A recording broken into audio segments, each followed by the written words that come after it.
here at Motor Yard. Mind your step on the sticky floors. It's time for the ball game. Hello, everybody, and welcome back to the SSBL. We are finishing off the Season 12 regular season here today, and with me on the call is Hummus. Hello, hello. And end the season here with a little team up. We've got a double dip from the Walkers here on this stream to finish off things in the heroic. One sim between the Knights and the Retrievers. And then we see if the Unicorns can join the tie between the Mythic and the Diamond Jacks to force some more play-in games there. So we'll finish everything here this afternoon, I guess. And we'll have the playoff picture set. We will also create the draft pool, and then we'll go ahead and do the draft lottery. So a lot of activities here tonight, and we're well on our way here between the Sonics and the Walkers. Sonics right now the half game up over the Walkers at the moment, and in business here early with 2 on and nobody out here. Bella Cummings on the mound for the Walkers. Ground ball though to Nava to Hiker, and Hiker throws it in the stands! Oh no! That's gonna score a run! A horrendous error here right off the bat for the Walkers, turns into a run and an early lead for the Sonics. Yeah, that is not, that took weird hop. I thought they were gonna send the runner home. Oh man. A rough, oh no, and then Hiker's hurt. Number 13. Oh wow. A rough start here defensively for the Walkers. Oh, Hiker is done. Vahan Knight has to come in. He dislocated his shoulder. And that's out for the season 2 because that was a red bar injury. Runner's going for second. Good throw there. So 2 down, runner at third. Ashton Brock down the line. That's going to go foul. 15 pitches into the game, and we have had a lot of activity here all of a sudden. Ground ball to first. Ventura will pick it up and step on the bag for out number 3. So after all of that, it's just a run after an error and some play at short there that dislocated his shoulder. So Walkers will come up. The rookie Nava here at the top of the order. And facing off against Janice Wright here for the Sonics. So it's... Oh, sorry, go ahead. I was just saying, looking at Janice Wright's stat here, this easy target gotta be the worst one to put because Janice Wright having 125 accuracy while Neva's at the plate. So it's win and in for the Sonics. And then something else I probably should have done behind the scenes is figure out, because should the Sonics win, it gives way to a potential 3-way tie between 4th, 5th, and 6th for the heroic. It will depend on what the Retrievers do in the sim and then what the Walkers do against the Dragons. So we could have some things to clear up as that one's hit into left field, but just gets to the warning track as Lushley makes the grab there for out number 2. First baseman, number 9, Amy Ventura. And Amy Ventura up 2 away here in the bottom of the first. That one's hit left center field, back it goes, and we're tied at 1. Talk a missile right in the center field there. 436, and you know, that just kind of erases the bad stench from the top of the first there, because now we just got a brand new game. Yeah, that helps a lot. Ventura's 5th helps balance things here in the first. And momentum back to even 1-1 here, bottom of the first. That ground ball will end the inning, and we'll head to the top of the second. Dean, Cray, and Espinal due up for the Sonics. Sonics were on a bit of a tear there for a little bit towards the middle of the second half. Won 4 in a row. Dropped a close one to the to the Dragons in extra innings. Then beat the Monstars, but then got thwapped by Area 51 10-5 at Tiger Den. that kind of puts them here in the situation where a win solidifies them, but a loss would have them facing, at minimum, the Area 51 to play for the 6th seed. And I think that game would be at Tiger Den based on the run differential. I'll double check. Yeah, so Sonics split the season series with Area 51, but Area 51 has the run differential by 3. And that 5-run loss being kind of looming large. Couple quick outs for Bella Cummings here in the top of the second. Espinal, swing and miss there, 0-1. That one's lifted right field, but Darlene Fuller tracks it down for a 1-2-3 inning. We'll go bottom of the second. Fuller, Knight, and Jocelyn Jordan due up for the Walkers. I think a key thing here tonight is going to be Wright's volatile, because we see here, look at that, her mojo's already down to tenths from that play. That wasn't really even her fault. So a few hits here and she could be spiraling out of control quickly. That's hit pretty well to right field. It's off the wall and bounces around. A runner's going to round third and score, and the Walkers will take the lead. A RBI triple, and it's 2-1 Walkers. You know, that was like a slow hanging ball there. Couldn't really tell until that last second if it was going to go over the wall or not. But you know, that might as well be a home run with the runner on third now, nobody out. So a bad start for the Walkers defensively, but they have bounced back to take a 2-1 lead here, bottom of the second. Jordan grounds it back to Janice Wright. She flips it to Fan for out number 1. Runner stays put at third, and Evelyn Woodward comes up to the plate. Catcher hitting the 8th spot here. Infield playing in. And like you mentioned, Janice Wright already tense here. Just 22 pitches into this matchup. Swing and a miss, got her upstairs, and 2 away now. Judd French will have to get her home. That's a huge strikeout, and Judd French rattled at the plate. And Judd French, the third, Espinal backhands the stop, and the throw in time to save the run. Great play at third by Espinal to keep it 2-1 going to the third. Yeah, that was a nice arm there from the third baseman just to get it to first in time. Yeah, not an easy play at all. A lot of those times, players will have enough speed to run those out. I think French being rattled also probably played a factor there in his speed down the line. Yep, no doubt. Full count here to Warden Grimes to start from the top of the third. Swing and a miss! One down, back to the top of the order. It's Gregory McFurlow, who's been pretty hot here towards the end of the season. He's locked in. And he will put one down in the right field for a base hit. One on and one out, and here is Beckett Burnell, who's had a second half to remember. 569 on fire, has been ripping the cover off the ball. 3 home runs in this back half of the second half, up to 16 ribbies.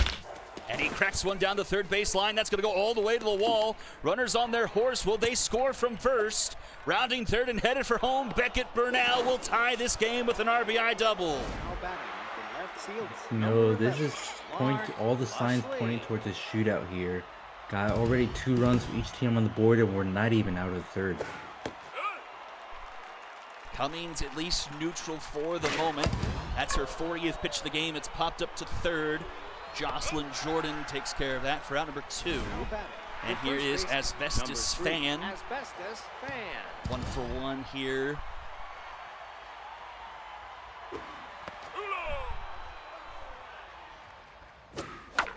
Popped up, shallow center field. Walkers will converge, but it will be Millie Sawyer making the grab for out number 3. We are tied at 2, going bottom of the third. It's the top of the Walkers order due up. Janice Wright at least back up to neutral. See if she can use that to her favor, but falls behind 2-0. Oh, Espinal does it again! Center fielder, number 14. Espinal busy at the hot corner. Already a couple of great defensive plays here in this one. And taking off the leadoff hit from Nava. 2-1 now to Millie Sawyer. Downstairs 3-1. And Millie Sawyer will draw a walk. So runner aboard here for the home run hitter, Amy Ventura. Hit that into left center field to start off the scoring. She gets a hold of this one into right field, hanging up there, but this one will not find the wall. And it's caught on the warning track for out number 2. Looking pretty close to being her second home run of the night. I honestly thought she had it off the bat. That sounded and looked really good, but it kind of died up there in the air just a bit. 2 down now for Agnes Lynch. Rounds to first, and Fan will take it himself for out number 3. We'll go to the top of the 4th. Brock, Dean, and Cray Cray due up for the Sonics in a tie game. Number 13, Ashton Brock. Just to reiterate the stakes, Sonics win and in. As for the Walkers, a win for them at least guarantees them a game 33. Walkers need to go 2-0 to then claim their own ticket outright, which would then force the tiebreak game between Area 51 and the Sonics. But then I guess it also depends if the Walkers beat the Dragons, because then it would be 3 teams at 16 and 16. So still a lot up in the air here heroically.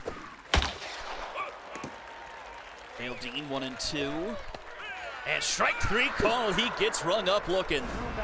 The catcher, number 28, Louise Cray Cray. 2 down for the catcher, Louise Cray Cray. 2-2.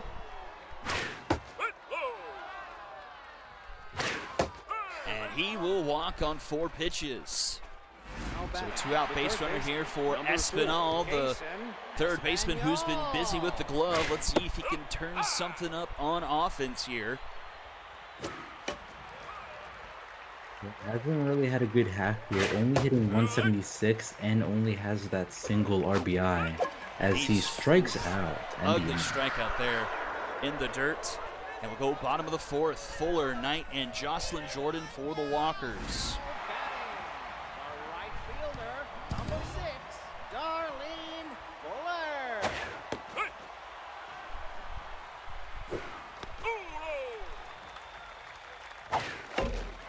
Back to Mao, but Jordan can't handle it. Dean picks it up and then throws in the dirt. Leadoff runner will reach here for the Walkers. Honestly, even with that throw in the dirt, I don't think that was going to be in time. Ground ball, tough dive there for Dean.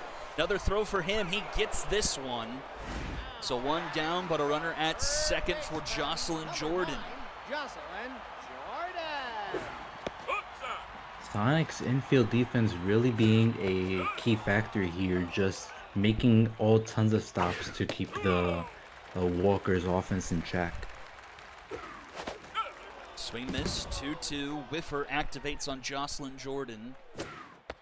Oh, and strike 3 called, bottom of the zone, in a mojo drop for Jordan. She'll be tense now. And that brings up Woodward with 2 away. And Woodward over the third baseman's head. This is going to roll to the wall, and that will score the run. Walkers retake the lead 3-2 here, bottom of the 4th. Now batting, the left fielder, number 12, Judd Wrench.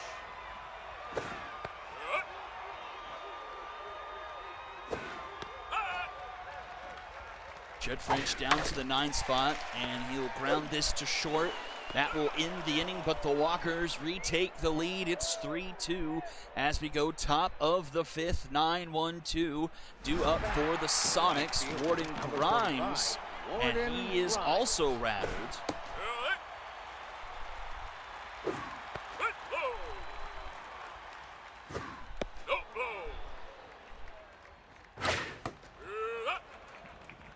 3-1 to Warden Grimes. Takes a strike. Up the middle, off the glove of Vahan Knight and into center field. And the Sonics will have their leadoff runner aboard. And here's an on-fire Gregory McFurlow.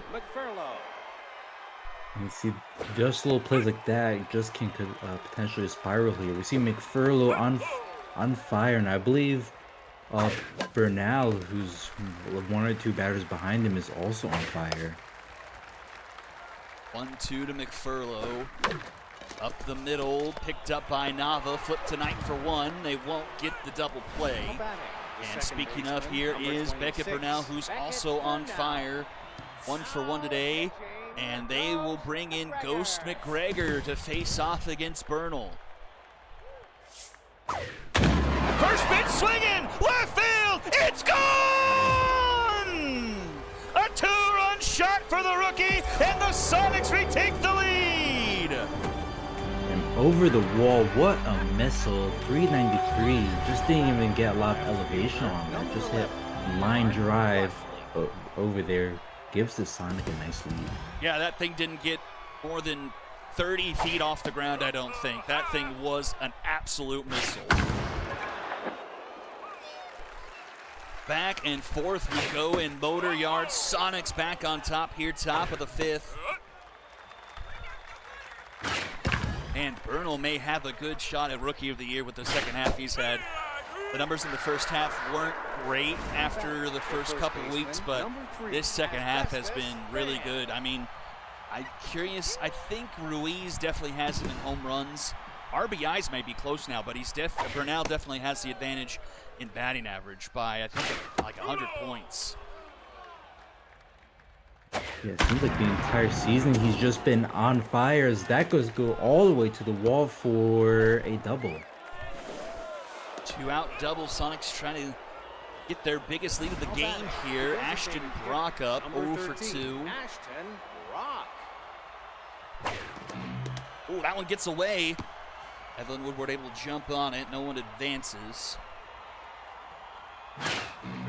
Oh, another one gets away, and the runner will advance this time. And the runner's just 90 feet away. 3-0 to Ashton Brock. Swing and a miss. And Brock will get walked. So runners at the corners here for Vale Dean. Ghost McGregor tense since coming in full relief of Cummings. 1-1. And he's already pushing 20 pitches here. Might see a substitution within the next inning or so. Yeah, Sam at about 60%. That one high deep to left field. That's going to be gone. A 3-run shot, and the Sonics make it 7-3. Same spot, left field, but this time that had an arc to it. 415 really gives some nice insurance here for the Sonics. Into the bleachers in left field, and the Sonics have opened a 4-run lead here, top of the 5th. That stamina drain's going to go even quicker now with the rattled mojo. All the way down to rattled. 2 huge home runs given up by McGregor. A swing and a miss will end the inning, but a 5 spot for the Sonics. They lead now 7-3. Some work to do for the Walkers here, but the top of the order due up. Can their rookie, Bowen Nava, get something going here, home half of the 5th? And he swings on that one into left field. That's going to be gone. No better way to respond with the home run. The rookie, was that his first of I think it was. That first home run and RBI. Look at that, doing anything he can late here. Now a 3-run game. Janice Wright back down to 10s. Her pitch count's okay, but wonder how much of a lead she has. I think this Sonics bullpen has been used quite a bit, and especially in their last game against Area 51, so she may have a little bit more leniency. As Millie Sawyer lines that to center field for out number 1. Amy Yeah, I think with this pitch Ventura. count, Sonics are hoping to at least get her past the 7th, not force too many innings out of their bullpen. 2-1 to Amy Ventura. In the dirt, 3-1. Ground ball, Espinal makes the throw in time, 2 away. Mojo boost back up for Janice Wright, back to neutral. Agnes. And here is Agnes Lynch. Chops it off the mound is Wright, flips to first, in time to fan for out number 3. Walkers get a run back. It's 7-4 as we reach the top of the 6th. 8-9-1. Due up for the Sonics. Jason Espanol.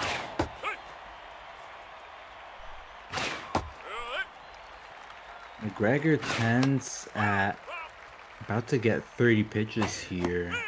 Yeah, I'm surprised he came back to start this inning, but it's a strikeout to start things off. Warden Grimes. Staying here to face Warden Grimes. And Grimes will single up the middle. Feel like you've got to pull him here. You don't want him facing off against McFurlow again. Now back, the center fielder. And they will give way to Grover Edwards. Locked in versus locked in here. Walkers really can't afford to give up anything else. Ground ball to Jocelyn Jordan. Throw to second for 1. Gets the lead runner 2 away, but has to face off. Oh, Beckett Burnell is jacked now. Flirting with a 600 average. Wow.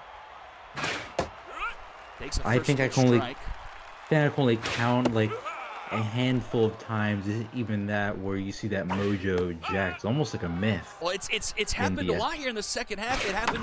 Opal Zavala got to jacked in the first half. Oh, it's a bad throw. Oh, but they get it back to the bag just in time. But like I said, Opal Zavala in the first half got to jacked. Then I think both Tim Ruiz and Alberto Carr have been up to jacked. Something we rarely have seen ever before. And now it's 3, maybe 4 players this season.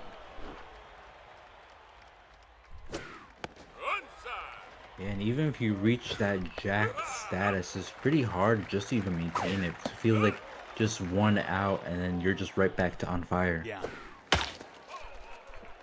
2-2 to Darlene Fuller. It's 5, 6, 7 for the Walkers due up. Full count. Fouls that pitch off, borderline pitch. And hits this one left center field. It hangs up there, but it gets to the track, off the track, and bounces off the wall. A leadoff double for the Walkers. The Walkers offense still showing some fight here, and they're still in it, only down 3 runs. Yeah, this is definitely. You just need another. This is still a game. Just need another base runner, and then you have the tie runner up to bat. 2-1 to Vahan Knight, who hit a triple. Ground ball. Oh, it's off the glove of Bernal!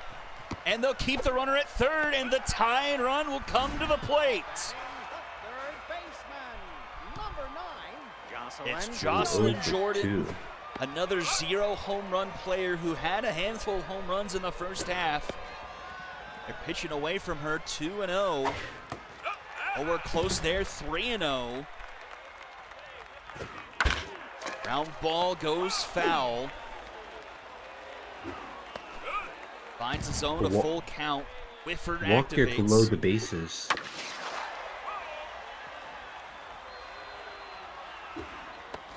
And she will walk. The bases will be loaded here for Evelyn Woodward.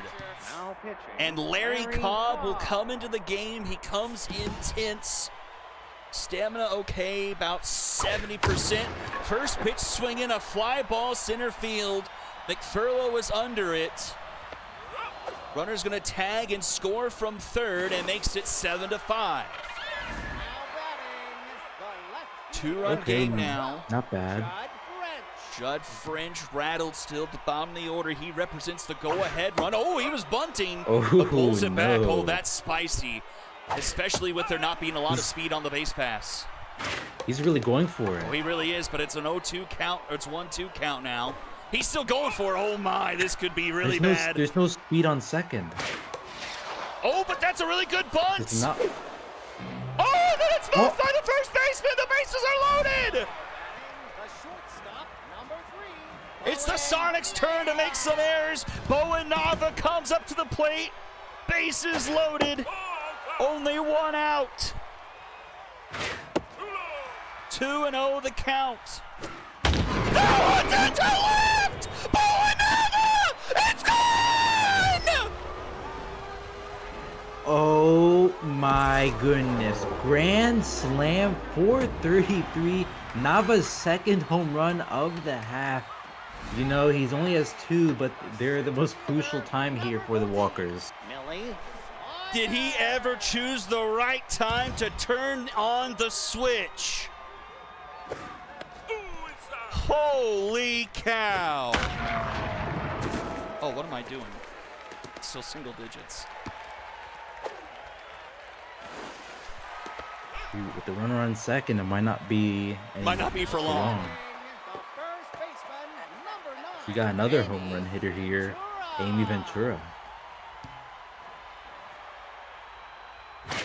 Back and forth we go. Walker's now on top by 2. Still only 1 out here, bottom of the 6th. Left side, that gets through. Runner will stay put at 3rd, and we got runners at the corners.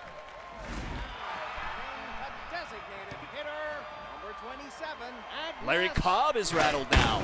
Oh, that's down the line, but that's going to go foul. That could have been devastating.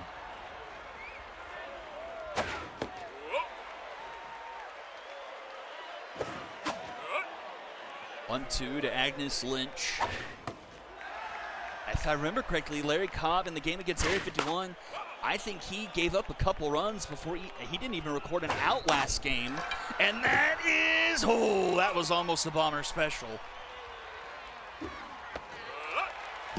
Uh-oh.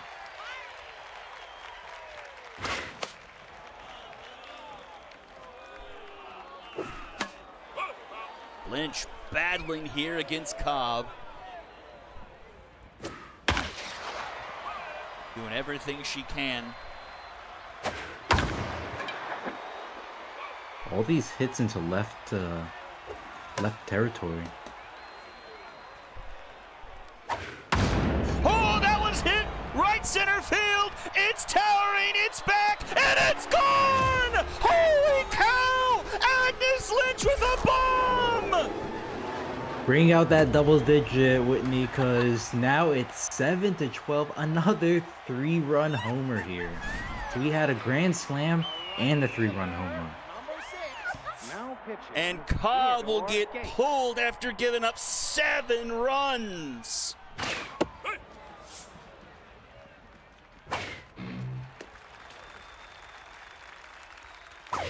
Yeah, he should have been out after that grand slam when he was no rattled. doubt. Now it's a full count to Darlene Fuller, and she gets walked. Sonics cannot get an out here.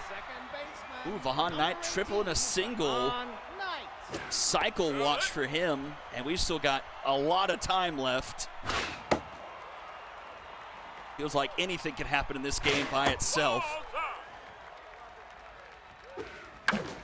And that's going to bloop into right. Another single for Vahan Knight. And there's 2 aboard once again.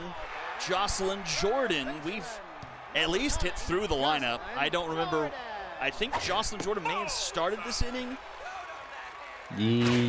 Yes, because you had mentioned how she had some home runs in the first half. Okay. Bernal able to field that one. Flips behind him for the second out of the inning. And up to the plate, Evelyn Woodward. Okay, I think that makes sense because I think she hit a sacrifice fly that made it 7-5.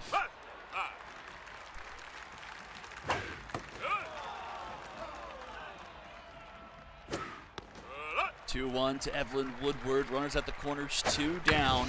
And that one's inside the line, a fair ball. Another run will score. It's rattled around, runner to 3rd, and they're going to send that one. And the throw home is not in time. The Walkers are up a touchdown. Touchdowns crazy, especially 'cause this was a 10 runs this inning, 9. Yeah, 9 or 10. I think it was 7 to 4. I think it was a 3-run game. So yeah, the Walkers have put up a 10 spot. Because Neva got the party started with that home run, I believe. Golly. Judd French strikes out to end the inning, and it is indeed a 10 spot after we had a 5 spot in the top of the 5th, and it's 14 to 7. Number 11, Lark Lushley. Holy cow. Don't discount the Sonics offense here, the though. The Sonics offense can definitely do some more. I mean, they've already scored 7 runs, and we're really, we're actually to the middle part of the order, so McFurlow and Bernal won't be up for a little bit, but still, this offense is capable.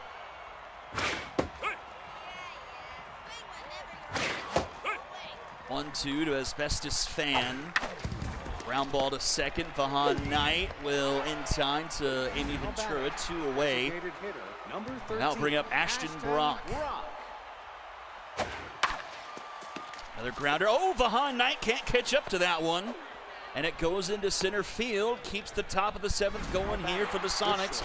Vale Dean with a 3-run shot under his belt already here today.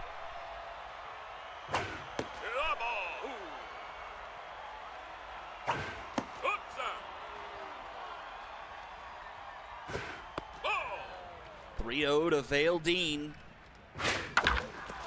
Swings 3-0 and fouls it off.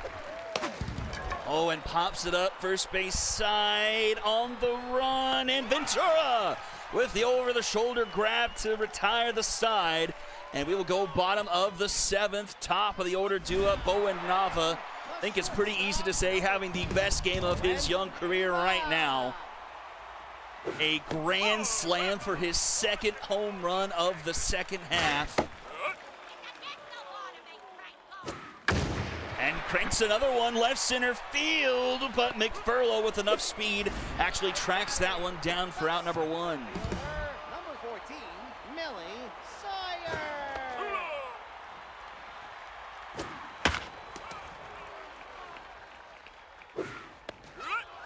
1-2 to Millie Sawyer. She's locked in. Tough out activates. She fouls that one off. That one is a roller to short. Vale Dean, and in time to Fan for out number 2. And here is Amy Ventura. Amy Ventura.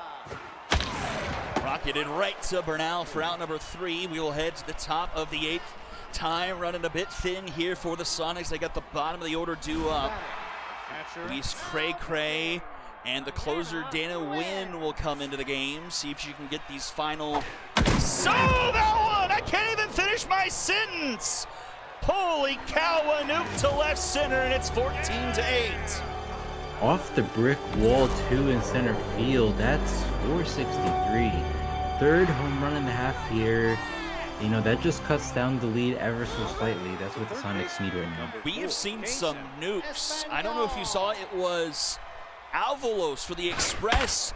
Bounced one off the top of that brick wall and out of the stadium. I think that was actually, that might have been against the Lumberjacks.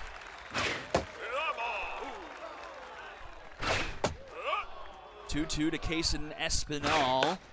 Fouls it back. Grounded to 3rd, Jordan. Throw in time for out number 1, but here we go. Nope, not yet. This is 9 spot. Jordan Ryan. Thinking we were already back to the top, not quite.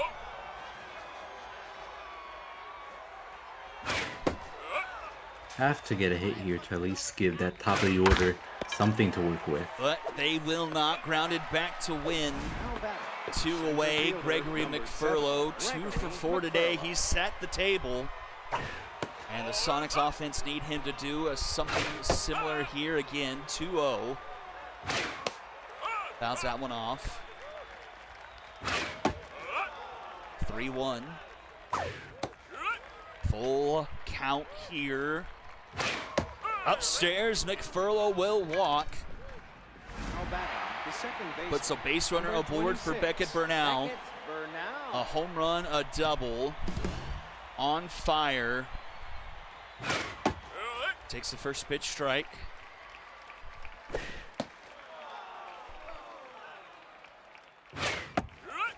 1-2 the count. Swing and a miss. Down goes Bernal, and we'll head to the bottom of the 8th. No, I think the Walker's going to need one more reliever, though, to seal the deal in this game. Because Nguyen, the closer, using up 20 pitches there to end the inning.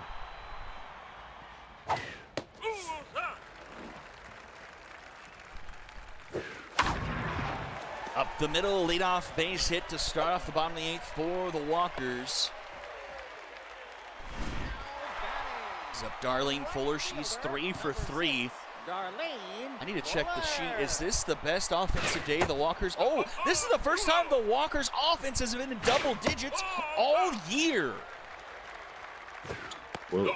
The best they had done up to this point was 9 runs against the Knights halfway through the first half. Man, was it ever time for an offensive awakening with your backs against the wall for the postseason. Double play there, 2 down with the runner at third, Jocelyn Jordan. Maybe the lone Walker not to have a hit on the evening, and we'll get one here. Get the run back, make it another 7-run game, 15-8. Yeah, that's just even more, just one more nail in the coffin there if 14 wasn't enough.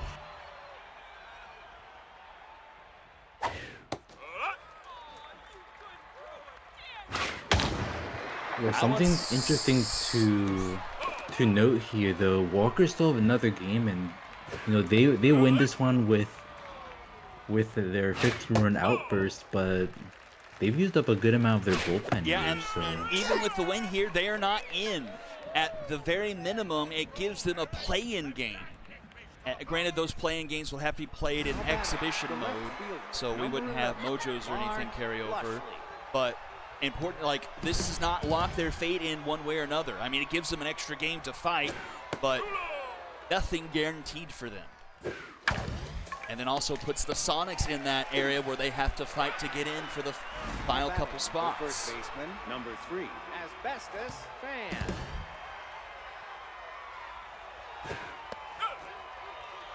So we could be looking towards as much as what, three extra games combined between the conferences? So should the most games we'd have to play would be obviously Walkers win here, then lose to the Dragons, which would mean we would need 3 games to resolve their heroic, and then Unicorns beating the Quacks would mean we would also need, we would only need 2 games, sorry. So we would need like 4 extra games actually to figure out the tie breaks, because I explained the epic side of things in the Discord. I would need to break that same tie here between Sonics, Area 51, and Walkers. Try and figure out who would play first and then who would get the quote-unquote tie break bye to fight for the actual final seed. But it's also different, but it is a little bit different because we've got 3 teams fighting for 2 spots, whereas on the epic side of things, we've got 3 teams fighting for 1 spot. I hadn't thought about that. That does change things a little bit. I don't know. I think it would actually reverse it, so that's something I need to think about. Okay, so Walkers destroy the Sonics in a back-and-forth game, a 10-run bottom of the 6th with a grand slam and a 3-run home run lifts the Walkers to where they will at least be guaranteed a game 33 at minimum. The Sonics finish up with 2 losses, and not pretty ones either, losing 5-10 to Area 51 and then 8-15 here. Had 2 chances to punch a ticket outright and could not do it.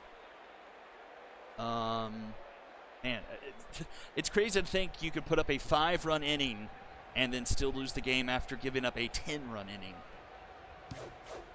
Yeah, Sonics pitching just spiraled out of control there in the middle. So, And if they do get, assuming they do play another one, at least the mojo and stamina would be reset for them. Taking a look here offensively, 11 hits for the Sonics. We got 4 players with a 2-hit night. Bernal going 2 for 4 with that home run. And 3 RBIs also for Vale Dean. Walkers, everyone did get a hit. Marley Hiker, was she the one who got, it was Mulberry Hiker who got pulled because they were injured. So French was the only one who didn't even get aboard, but he did score a run. 3-hit day for Darlene Fuller with 4 runs scored. Agnes Lynch 2 for 5, a home run. Owen Nava, probably your MVP, a 2 for 5 day with the grand slam. And also 4 RBIs from Evelyn Woodward in the 8th spot. And she's hitting .395. That's a crazy average for that low in the order. 7 earned to Janice Wright, 4 earned to Larry Cobb in just a third of an inning. This bullpen got beat up again. Actually, well, the deed was already done by then. Let's see, Walker's side. Cummings only 2 earned through 4 1/3. 4 earned for McGregor. Then Edwards and Wynn go 3 2/3. They've got only 1 earned run. And then actually Edwards getting the dub there, going to 3-0. And it is Bowen Nava getting the top bill. A couple of rookies, Bernal right behind him, and Darlene Fuller rounding things off. My girlfriend's right behind me. What did you think of that game?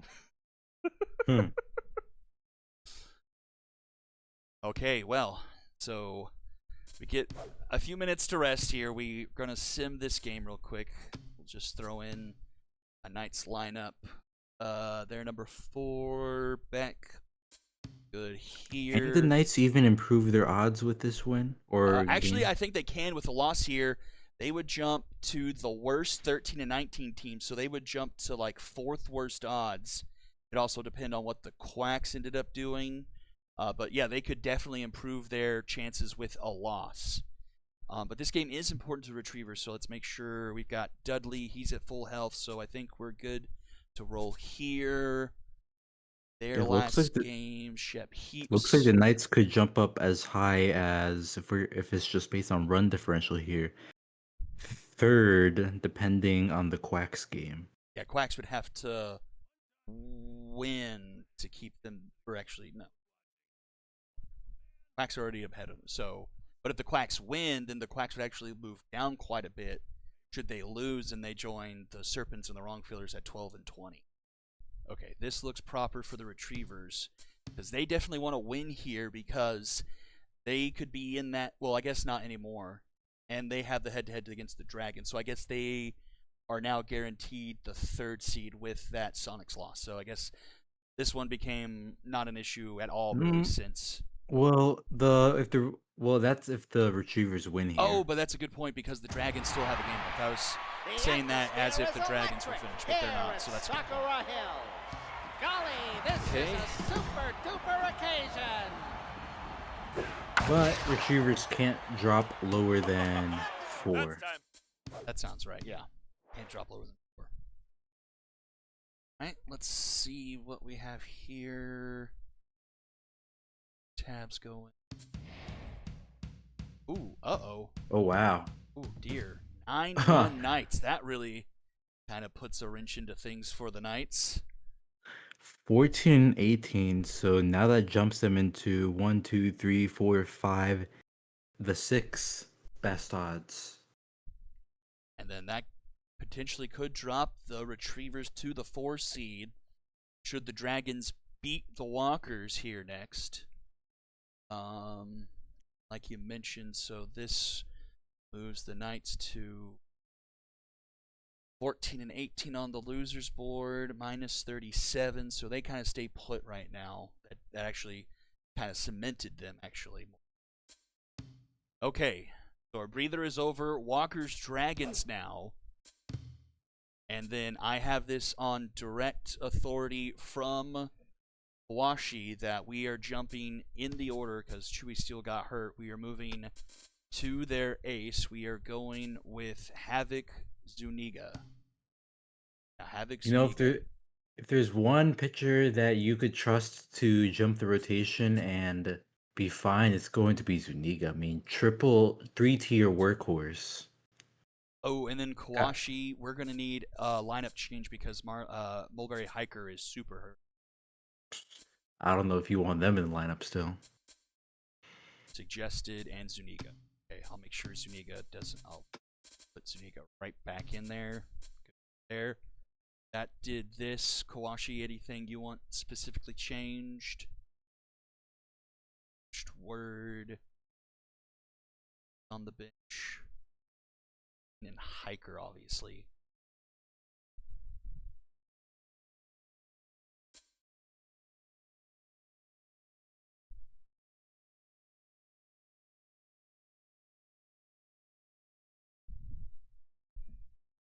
I'll wait till I see a play ball from you, just since this is so important, one way or another.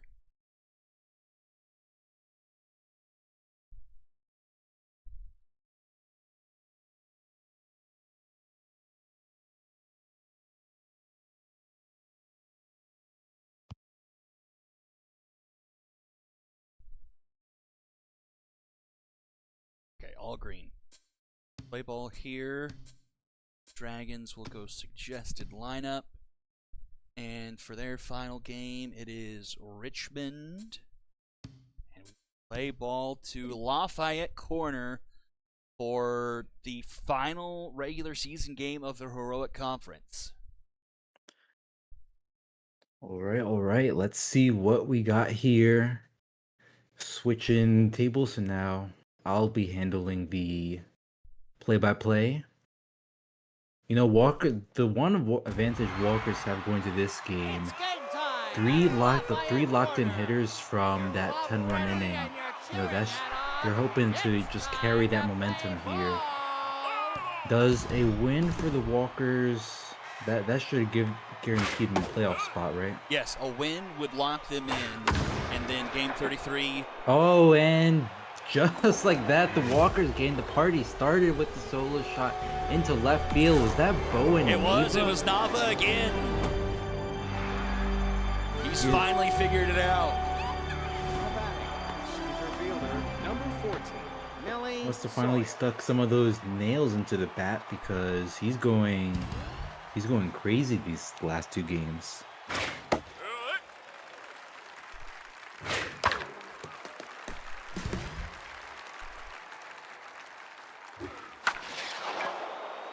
Popped up to center field. Right fielder waves off for the catch for the first out of the inning, setting up Amy Ventura.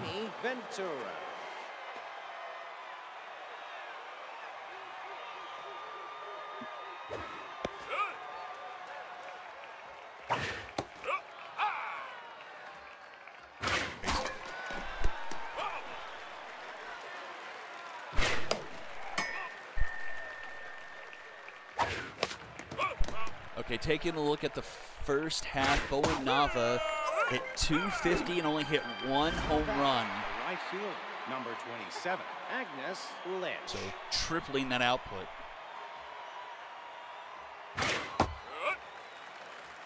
You know, at the end of the day, if the Walkers end up winning here, we're all gonna know why. That's going to end the inning as we go to the bottom of the first. Walkers strike first with the solo shot. Jeff Porter leading things off for the Dragons.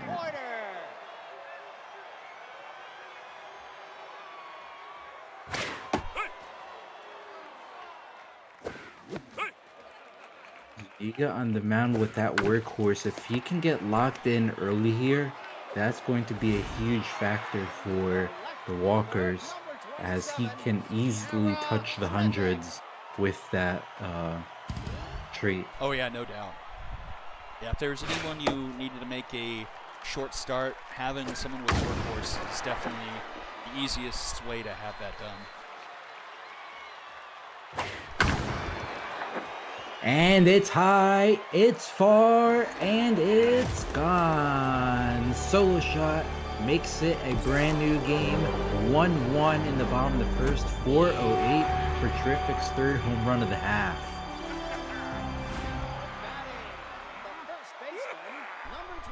Just like the first game here, both teams even things out in the first, and the Dragons are going to go back-to-back here. This time into left, another home run. Makes it a 2-1 game. The already getting started here at Lafayette. Seth Beck been hot these last couple games. He had a home run in that game against the Moonshots that they did end up dropping. But he's gotten really hot as of late. Yeah, Zuniga already tense. Does talking about Zuniga potentially getting to the hundreds and then him giving up back-to-back home runs count as a jinx for you? Just kind of curious on your thoughts there. That hundreds and even I think even tense. I think a Zuniga could still reach the hundreds. It's still possible. Uh-oh. Well, that's another home run. I don't know if that's gonna happen. Here's a solo shot into left. Make it a 3-1 game. 4-13 for Singh's third home run of the half. I'm just going ahead and count that for both of us. Yeah, that's... Dragons looking to solidify the third, seed spot now. here.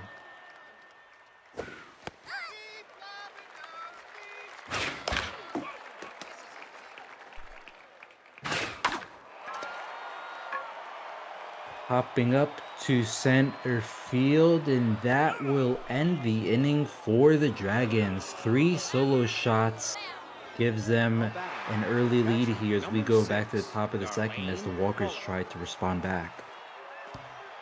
I mean, we saw, I mean, what was their biggest deficit in that Sonics game? Was it 5? It was like 4 or 5 runs, so. I think it was 3, because I know they were down 7-4 going into that inning. And this Dragons pitching staff has not been good in the second half, so the pitching staff for the Dragons is definitely hittable. Yeah, I mean, 10+ ERA, and he's been pitching for multiple innings here. Which is really unfortunate because Thomas Nunez, the #1 overall pick, and then J.C. McPherson have been really good at the start of this rotation. Just no one else has really picked up the slack. Yeah, good for a short series, but if the Dragons have a drawn out series and have to go to the back end of their starters, watch out.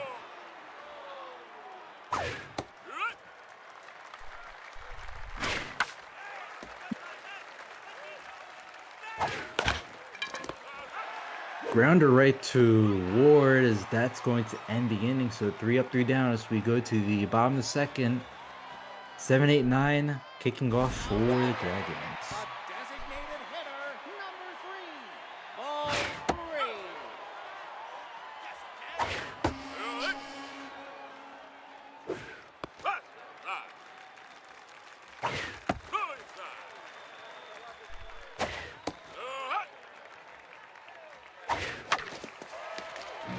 Uh-oh. Oh no! Knight Knight drops. That was nothing even hard to pick up. That was just a slow ground. That was as easy as they come, and he muffed it. I don't feel like that's the first time he's done that too. And that could be costly, as that's going to go all the way to the wall. Runners head for second. Runners running third, heading home. Knight. Ooh, that was close. Time. Dragons make it a 4-1 game. Yeah, you know, that mojo drop could have been all the difference there.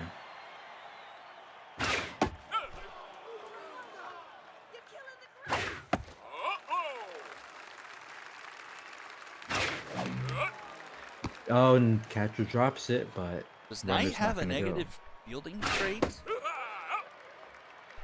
He's got noodle arm, but that wouldn't affect him like fielding. Because I do feel like he makes like a fair share of errors.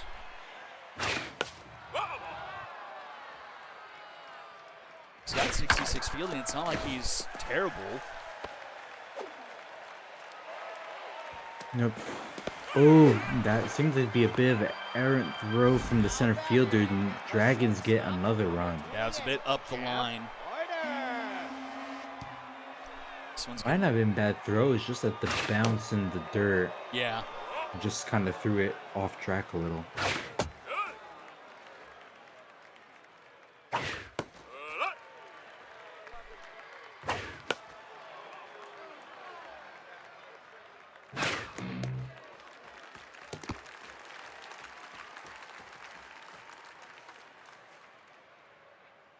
So 2-2 count.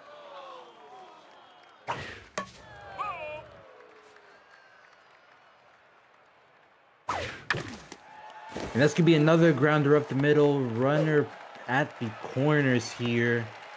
Nobody out. Sets up Sierra Terrific. Already has a home run tonight. And this can go from bad to ugly really quick.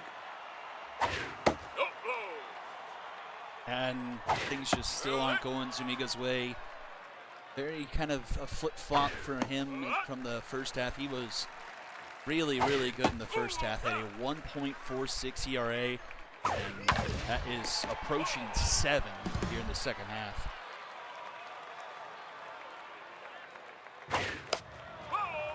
And he had 34 strikeouts in the first half as well. Oh no, runner's heading. Oh no, I thought that runner was about to. Bases loaded and nobody out. Oh, and it's Seth Peck, who also has a solo shot. and Zuniga's rattled now. Yeah, that accuracy is very low right now. Would not be surprised if he just walks in the run. And Zuniga has 58 strikeouts on the year, though. Oh, no. And Oh, but we got a really short backstop here, though. yeah, I don't think it's no speed on 30 either. And that's gone. And the Dragons have made it a 9-1 game in the bottom of the second. Grand slam into left field. 407. That was a missile for Peck's 5th home run of the half and his 2nd of the game. Woo, man. Well, easy come, easy go, I guess. This might be a short game here. 9-1 already in the second.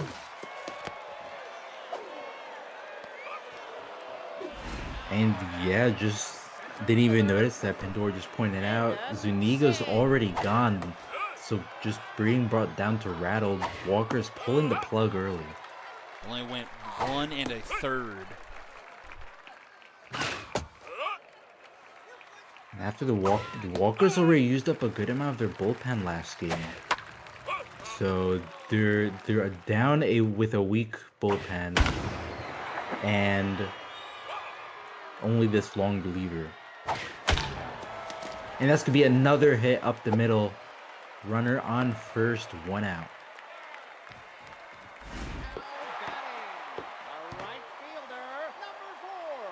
Hensley Bellato, no home runs, no RBIs this half. Looking to get one on the board before the season ends. Yeah, I don't think she's really an everyday starter. I think she kind of comes in periodically if other people are tense or injured. Not a bad bat to have on the bench, as that's going to go over second baseman's head. Runners heading for third, and you got runners at the corner here. 1 out. Bolt Bree up to bat, 0 for 1. Not having that good of a half here, hitting 192. Mad has his rally stopper activated. Doesn't matter as the Dragons break out the double digits, make it 10-1. Oh boy. Yeah, this game broke out double digits even quicker. It did. I didn't think that was possible, but it did.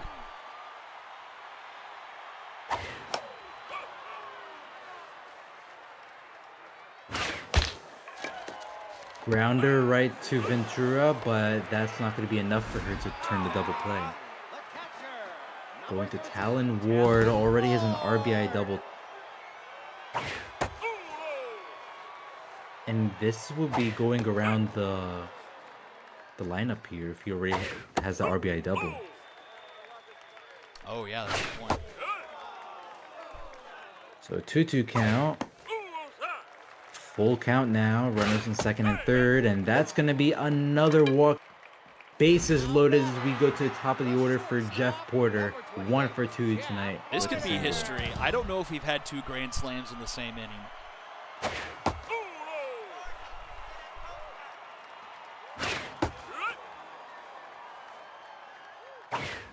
Oh my God! Oh my goodness! You called it, Whitney. Grand slam makes it a 14-1 game. 386. I don't know about you, but this game looks all but over. It's not just, I think the fat lady's also warming up in the bullpen. Because is there any reliever who's not like used for the Walkers to use? Because this was this was their long reliever. Oh man. Okay, so we saw Edwards in the last game. We saw McGregor. I think the only one who we didn't see was Wynn. Number 9, Jocelyn Jordan. Wait a minute, something's weird here because they don't have. Oh, it didn't correct. That's Win, not Win. I have that filled in. I mean, Judd French is technically a pitcher, but I don't think he's ever thrown a pitch. I was asking this question earlier. Will the game even sub in Judd French? I mean, it hasn't in the past 2 seasons. I think it did maybe in a sim because I think he did have a few pitches thrown, but I don't think we ever saw them. I just think with him being in the starting lineup in a position, the game just can't figure out how to actually put him on the mound.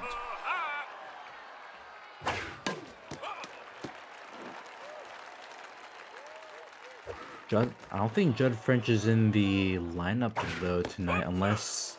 Oh, I didn't think about that. If the suggested took him out since he was rattled, but he's also rattled. I mean, yeah, he's never thrown a pitch, but I mean, you're coming in like 2 mojos behind. I mean, they might not have any other option, and you know they're down by 13, so. Okay, I may need. I'm going to try and figure out, apart from the Walkers pulling off the biggest miracle in SSBL history, I need to figure out how we're breaking this 3-way tie in the heroic. I guess you can use the rest of this game to figure that out. And then once you have that settled, we just go on and sim to corns and quacks. I did set up some math just on the team tabs. The annoying thing is, I think each team between the Sonics, Walkers, and Area 51, I think they all went 2-2 against each other. Like, no one outright won a season series. Oh boy.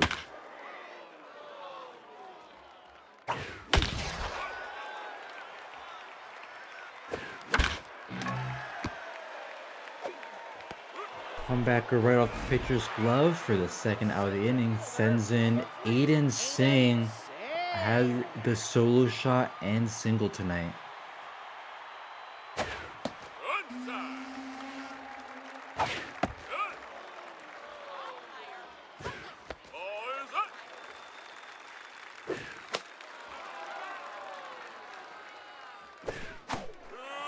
And that's going to be a strike 3 call as we go to the top of the 4th. 2-3-4. So even with the outcome of this game, Walkers have still guaranteed themselves another game. Yeah, like everyone has another life. Like that's what the win against the Sonics did. That gave them at least a game 33. I mean, Washi, I don't think you can blame yourself. I think throwing him was the only option you had because Chewy Steele was 2 bars down on fitness. And like we said, like Gabriel Matt is coming to this game, and he hasn't pitched exactly very well. So I really think that was your only option. So I just don't think – I'm not really sure one way or the other whether it made too much of a difference.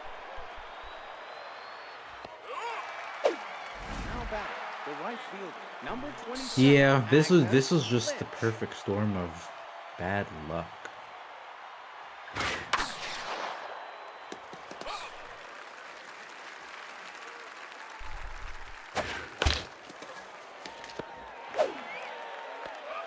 And that's gonna be a 1-2-3 inning as we go to the bottom of the 4th. 6, 7, 8 up. Dragons. I just now saw this looking at the inning by inning score box. The Walkers put up a 10-run inning. The Dragons put up 11 at the bottom of the 2nd.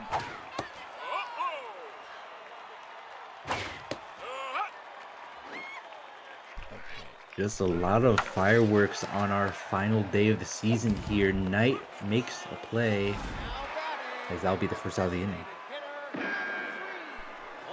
Yes, games 33 and so on will be ran in exhibition.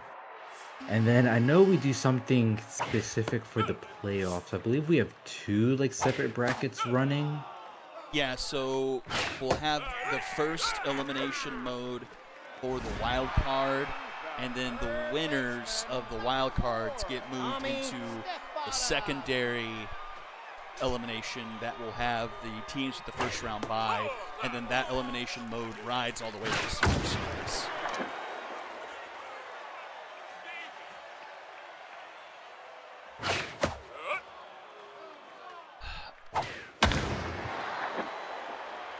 The other thing of it is I've got to interpret my own, our own tiebreak rules and make sure I'm applying things correctly.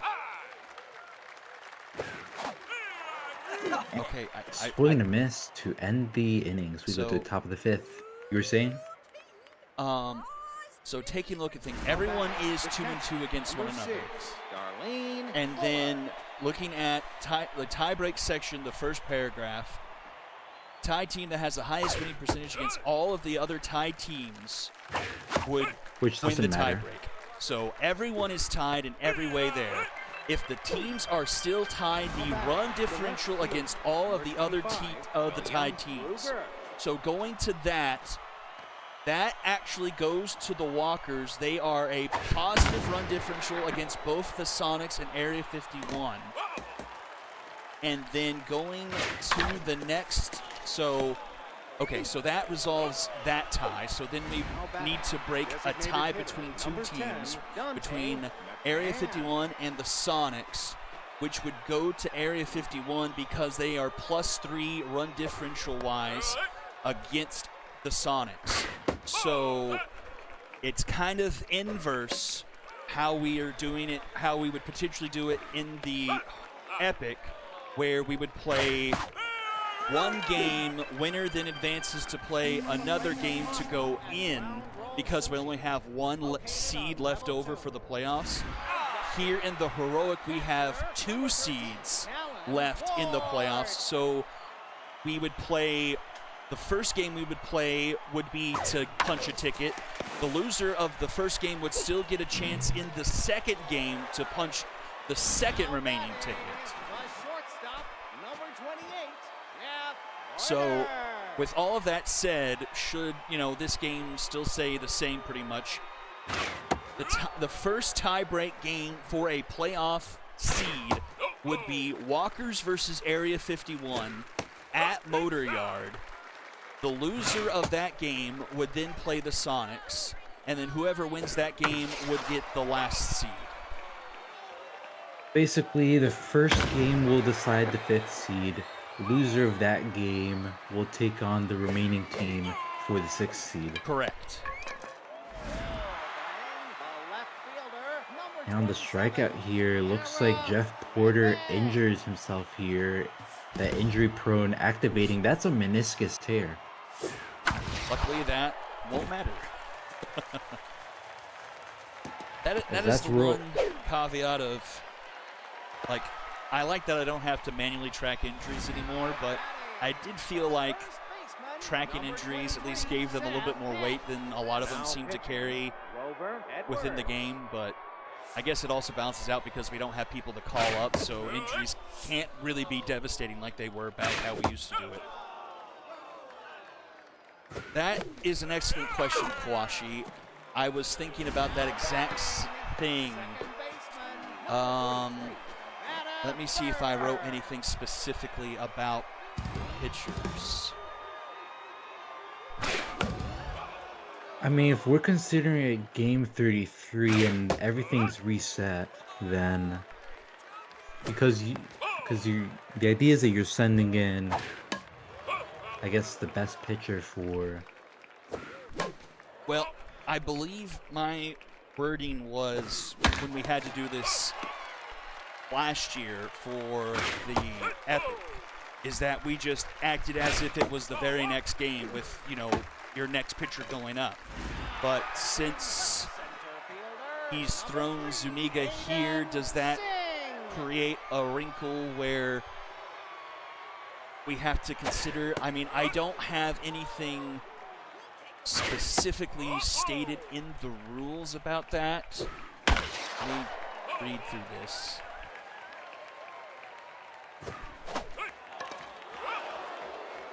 Because that would be what? Just a...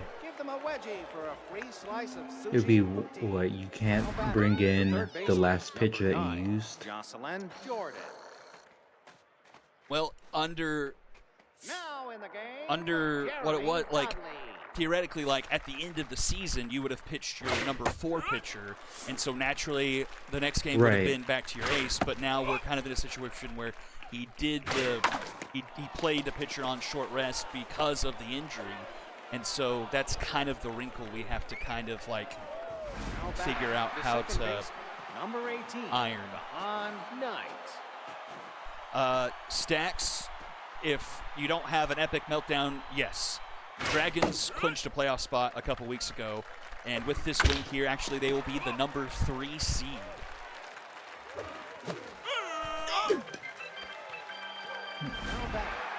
Although I think we're in the 6 here. I think we can sim and just if get nothing on. magnanimous happens here, like, send it.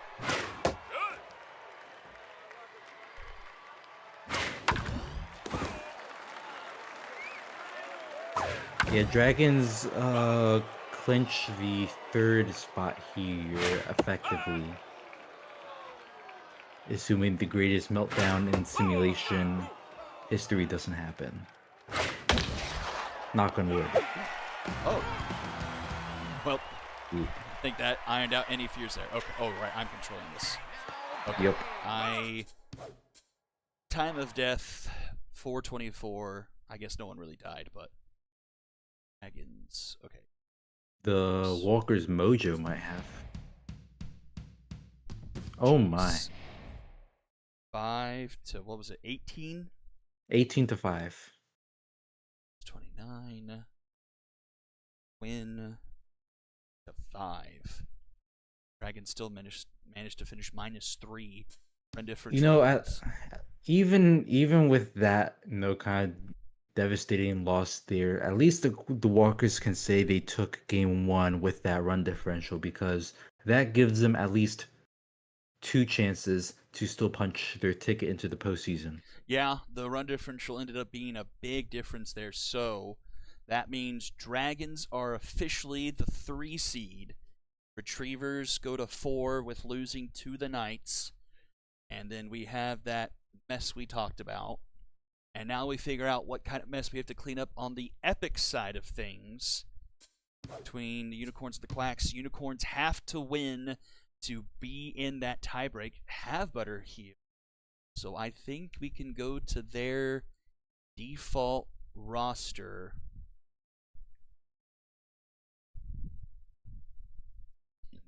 Excuse me. Okay, so Watts leadoff, Quincy Schaefer 3rd, Have Butter back at the game in left, Marshall Gilbert up here, Geist Rogers, Woodland Sierra, main right field,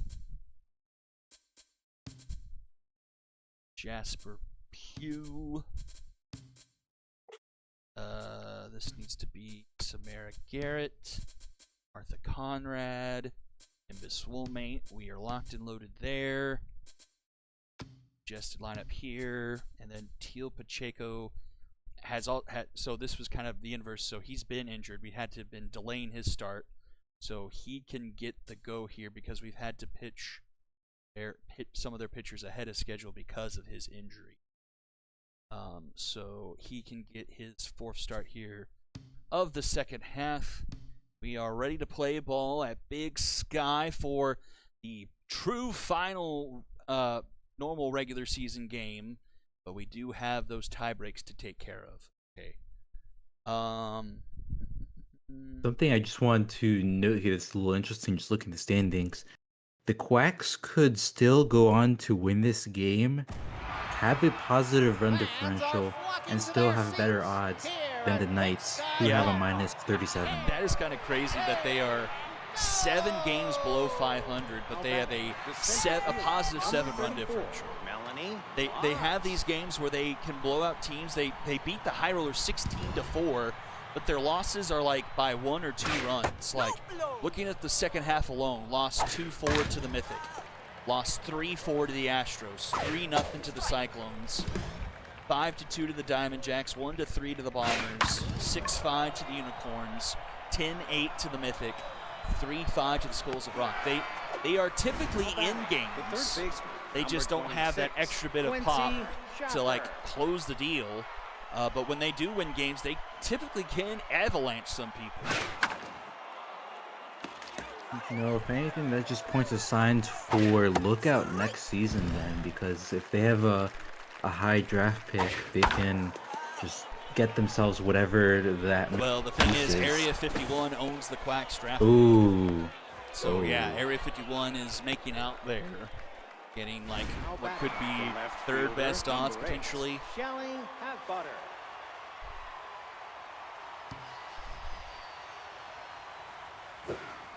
Nope.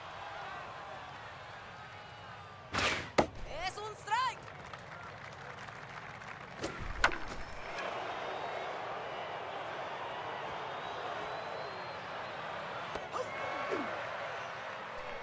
Two down as that one's into left field near the top of the first, and Marshall Gilbert will come up to the plate. Runner on first.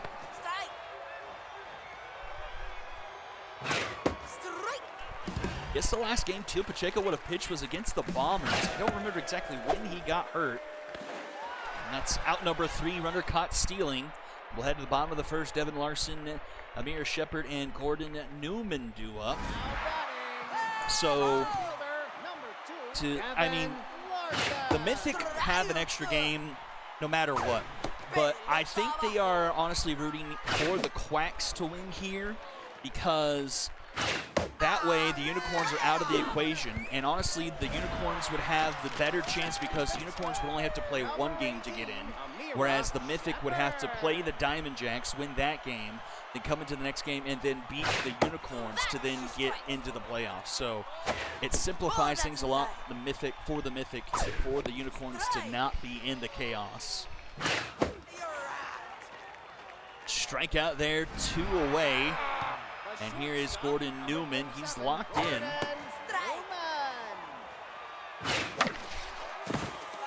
You know, I'm amazed that an elite fastball with 99 velo has a +10 ERA. That one down into right field, so a 2-out runner aboard here for the Quacks. Nico Klippenstein. Number 31, Nico Klippenstein. Next first pitch strike from Woolmate. Ground ball to Rogers. Throw in time for Jasper Pugh for round number 3. A quiet first inning for the first time here on this stream. We'll go to the top of the second. The second baseman, number 7, Marshall Gilbert. Gilbert, first pitch swinging, fly ball center field. And Larson will make the grab for round number 1. The shortstop, number 20, Geist Rogers. Let's load. That's fouled off. 1-1. Strike. Swing and a miss. Pacheco brings them up there, 2 away. Number 24, And here is Woodland Sierra. Low, low, nope.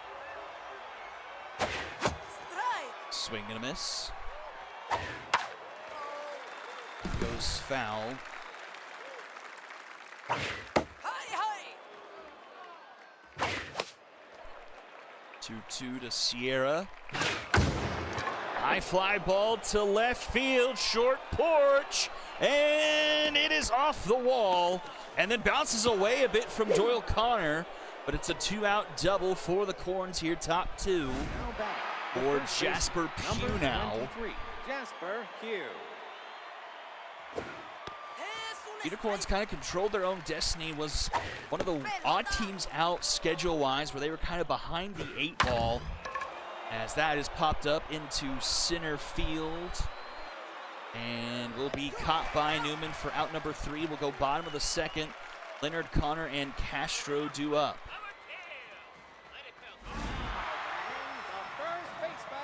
But going into these last 6 games, the Unicorns went 1-5 with losses to the High Rollers, Bolts, Skulls of Rock, Stingers, and Mythic. All in between beating the Mythic and the High Rollers. So they had both of their Mythic games kind of later on in the season. Batting, the left fielder, number 49, Doyle Connor. Pelota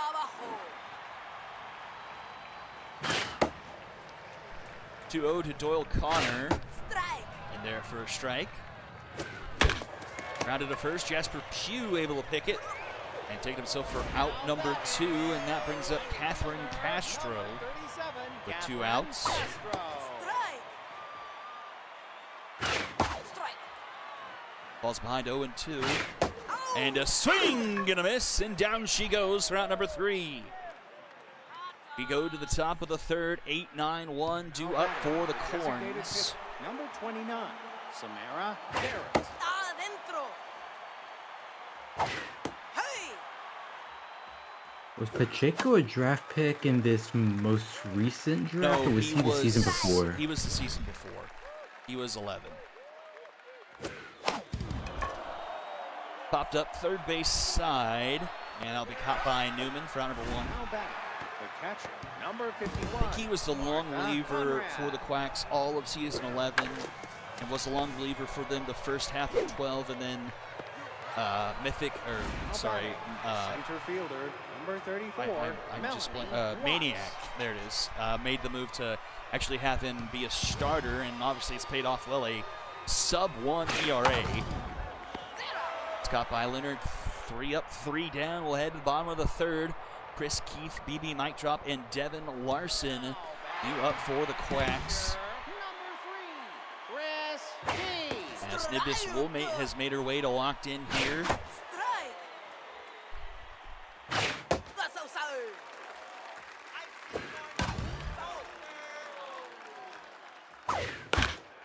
Dribbler back to the mound. Nimbus Woolmate, the throw in time to Pugh for out number 1. Here is BB mic drop. Number 19, BB mic drop. Strike. Mode. BB mic drop. Right center field to the deeper part of the park. It is gone! Mic drop with just enough on it to get into the first row of right field. 419, and the Quacks will strike first. A nice little thing to kickstart the game here. Here to the first innings, it's been a little slow. Loop inside. That one's hit well, left center field, and that one's going to be gone back to back for the Quacks, and it's 2-0. Another, I think that's 3 games now where we've had back-to-back home runs. I I know think it you're definitely. right. Second baseman, number 18, Amira Shepard.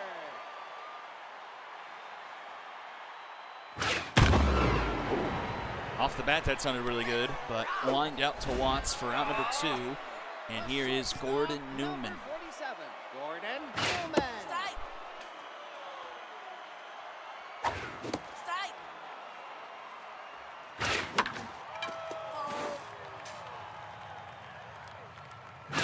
Bolo. Ground ball to Gilbert, and that will retire the side. Back-to-back home runs makes it an early 2-0 lead for the Quacks. Unicorns must win to have a chance at the postseason. Number 26, Have some work to do against one of the better pitchers here of the second half. Quincy Schaefer digs in. Solid average for him in the second half, 387. But will strike out looking. Can't blame him for looking there. That curveball looked out of the zone. On down now for Have Butter back into the lineup after being injured for a stint. Strike. Actually got a good head of steam going. She had been locked in, maybe even on fire for a bit, but that injury kind of took those away from her. It's just 2:36 for her here in the second half. Pitch high. 2-2 the count. Oh,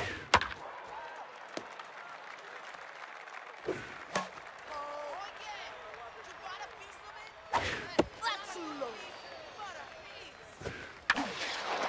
Fly ball right field, and that's playable. Castro makes the grab, 2 away. Second baseman, And here number is 7, Marshall Gilbert. Ball that's inside. Es un strike.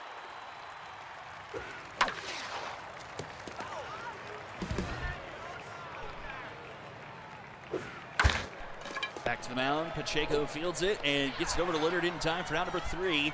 We'll head to the bottom of the 4th. Klippenstein, Leonard, and Doyle Connor due up. The designated hitter, number 31, Nico No. Klippenstein. What was the final score of the Dragons game? Was that 18-5, was it? Yep, 18-5. I realized I hadn't updated the scoreboard over here. Ball high. Ball for Did we have anyone get to 20 runs?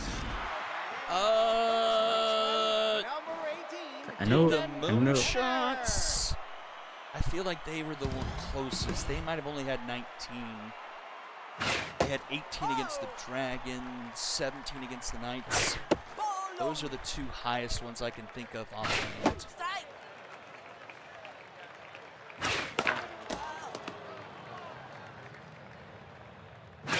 Low, low, low. I don't remember anyone offhand getting to 20 this year, but I'm not 100% sure. Fuera. the left fielder, Strikeout there of Doyle Connor. Aiden Leonard brings up Doyle Connor. Ooh. Camera angle went very weird there for a second.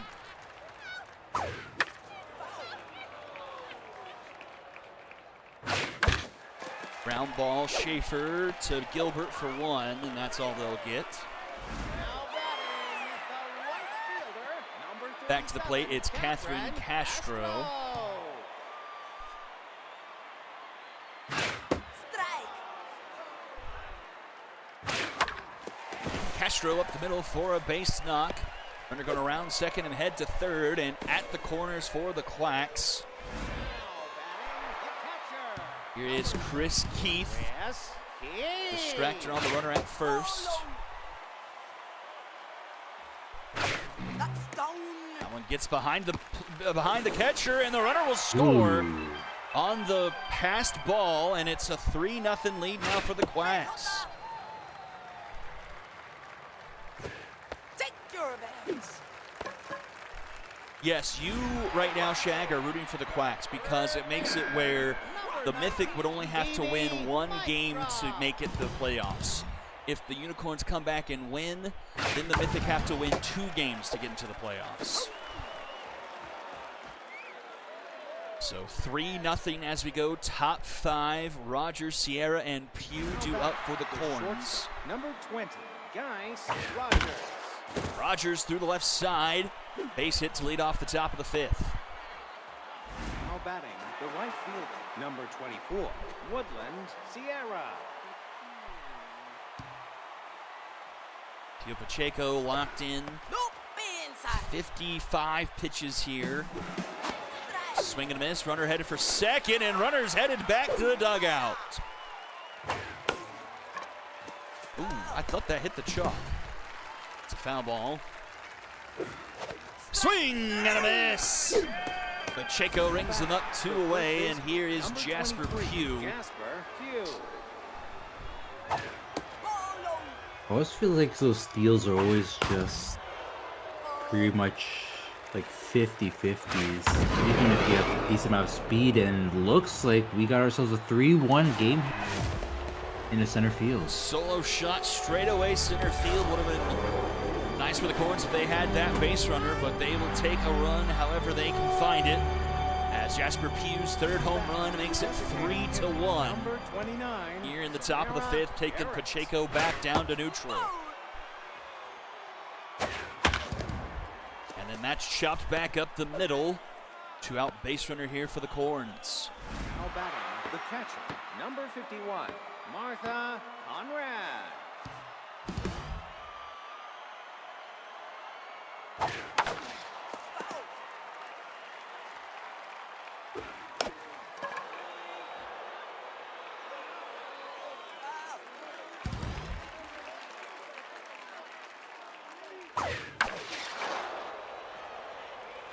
Into right field. That was just in front of Castro.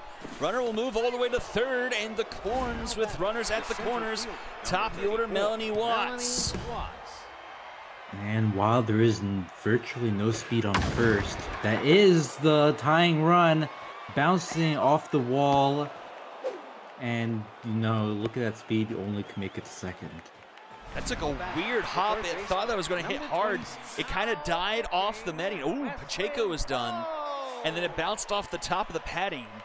It kind of died perfectly to the left fielder, so I ended up playing it really nice.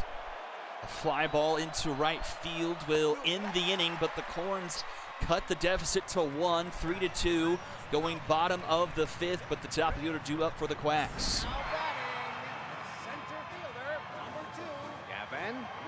Surprised that Pacheco went all the way down to 10th inning.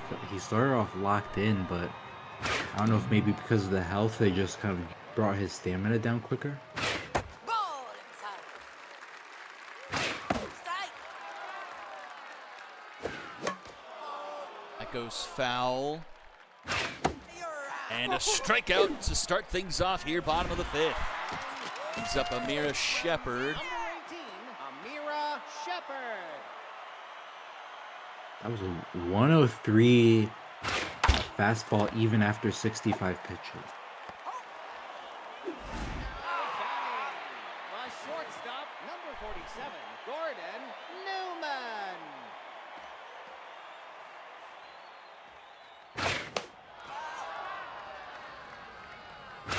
Hi, hi. Strike.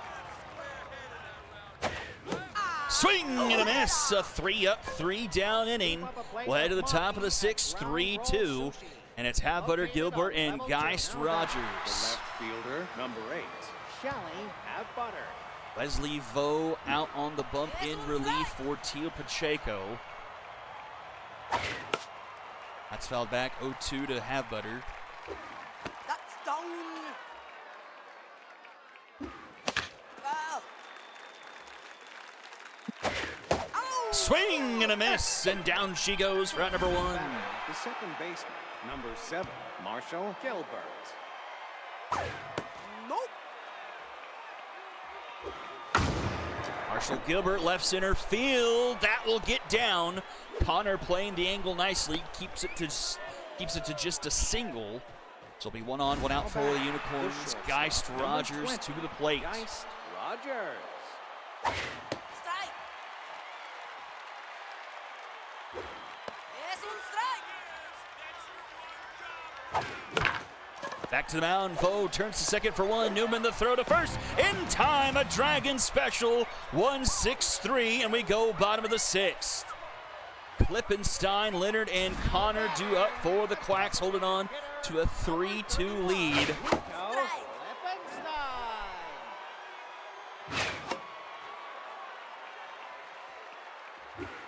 You're out. And Klippenstein will strike out to start things off here. First baseman, Brings up number Aiden Leonard, 0 for 2. Leonard. Strike. Strike. Ground ball, Rogers up with it. That throw is in time for out number 2. Batting, the left And Doyle fielder, Connor will come up. Doyle Connor. Es un strike. Strike. 0-2. Pelota. Strike. Swing and a miss. We will go top 7. Sierra Pugh and Garrett do up. The Unicorn season hangs in the balance. Number 24, Have to win Woodland to get Sierra. into a play-in situation. Still facing off against Lewis Vo. First pitch swinging. Left center field. We are tied. Big clutch home run. 395. Woodland Sierra's fourth comes at a golden time for the Corns as they tie things up here in the seventh. Strike. I was just looking ahead for the Quacks draft picks. This game is just purely spoiler for them because they don't even own any picks going into the draft. So this is just a, you know what, we'll take someone down with us. Yeah, they are if we can. completely barren this season. I think they have one pick in 14, and then they may be out in 15 as well. So definitely something to figure out about this roster moving forward for Maniac. As Larson makes the Looking play there. here, yeah, no picks this draft or next draft. They only have one pick in the next 3 drafts. Oh, so it's 15 they have the pick in? Okay, I couldn't remember. Yep, 15 they have their first. They have their first and 15.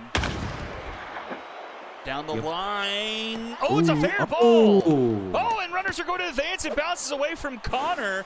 Man, we've seen a couple of weird bounces off that left field wall right around that pole yellow line area. And the Unicorns are 90 feet away from taking the lead. If that runner at third had any speed at all, they may have taken the lead there with that one. Quincy Schaefer tense right now. Swing and a miss. The strikeout to end the inning. But the Corns do tie things up. Man, look at the hits. 11 hits for the Unicorns, just 4 for the Quacks, and 2 of those 4 being home runs. Womack still in the game, the starter for the Corns. Up to 82 pitches here, and a swing and a miss, a strikeout here to start off the bottom of the 7th. Ball that's inside. 2-0 to Chris Keith. Fouled back. And there for a cold strike. No. Inside for a full count. And ball 4 called a bit upstairs, and a base runner for the Quacks brings up BB mic drop. Ooh, check that. The rookie Rass power slide will come in, and Musty Stewart comes in for relief. Power slide seemed to be running away with Rookie of the Year in the first half. The second half, he has come back down to earth a significant margin. Coming in off the bench right now, 0-2 to him. That's downstairs from Stewart. Fouled off. That one's into left center field. That's going to hit the wall. Nice bounce for Watch. He throws it in, but the Quacks 90 feet away from retaking the lead. Just 1 out. Back to the top of the order. It's Devin Larson. Infield interesting, playing halfway, not lined up for the double play. Larson is fast, so that may be tough to turn. If it is a slow ground ball, 1-2. That one's into center field, doesn't have enough. It is gonna be gone! 3-run shot. Look at that arc. 435. Big home run for his team here. Look to play spoiler. 435 for Devin Larson, and the Quacks are back up by 3. That's going late too because Unicorns is gonna need to get 3 runs in 2 innings. The shortstop, number 47, Gordon Newman. Longest home run of the season award. I tried to keep track of it, but I just don't do a really good job of it, to be completely honest. We've had some that have gone. I don't think we've had any 500s this year, at least not that I can think off the top of my head. I think we've had some 480s. Yeah, we definitely have 480s. I feel like there's been at least one in like the 490 Now that I range. think about it, I think it was maybe early in the second half. I think it was the game against the Skulls of Rock. Aiden Leonard hit a couple of bombs in that game that I think may have gone 490. I'd have to go back and check our videos, but The shortstop, I number just 20, off the top of my head, Ghost those are what Roger. come to mind. Loop inside. Already 2 out here, top of the 8th. Weasley Vo has done well here in Oh, that's relief. inside. Up the middle, though, that's a base hit. Unicorns stay alive here, top of the 8th. Now batting. Woodland Sierra 2 for 3. And the Quacks will give way to the closer, Cher Turnip. Side. Not a lot of stamina on this pitcher. Might just be about 10 to 15 pitches in her Leonard tank. beats him back to the bag, and that will send us to the bottom of the 8th. Klippenstein, Leonard, and Connor do up 0 for 8 so far in this one. Number 31, Nico Klippenstein. You know, talk about efficiency. Quacks 6 runs, 6 hits. And the Unicorns have doubled them up in the hit total, but have not been able to bring many home. Double the hits, half the runs. The first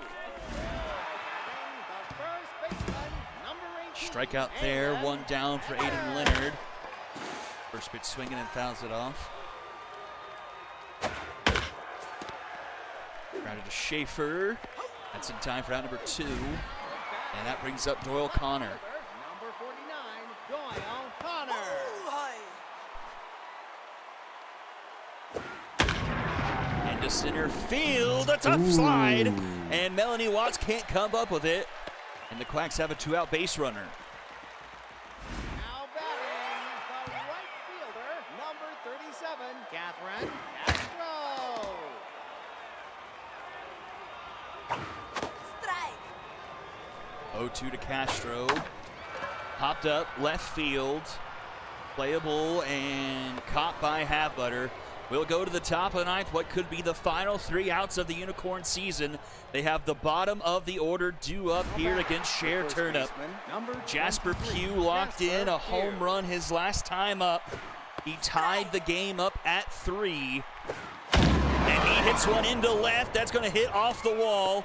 Played nicely by Connor. And it's held to just a leadoff single. Now batting, the Lots of designated hits hitter, off the number wall there 29, tonight. Samara Feels like Garrett. there's been at least 5 or 6. Samara Garrett up, right to Leonard, Oh, and he gets the tag 2 no. away, a double play! Number 51, Martha The last Conrad. hope for the Unicorns, it's Martha Conrad with the bases empty. Strike. Just one of those plays that's just impossible to do anything about because the runner's always going to advance a little bit no matter what, and that ends the game. A swing Unicorns and a out. miss ends the Unicorn season.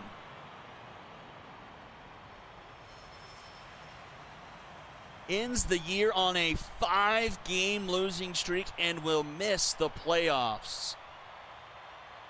Ooh, that's a tough pill to swallow there. Looking all but guaranteed a spot, and then just on the outside here in the last game of the season.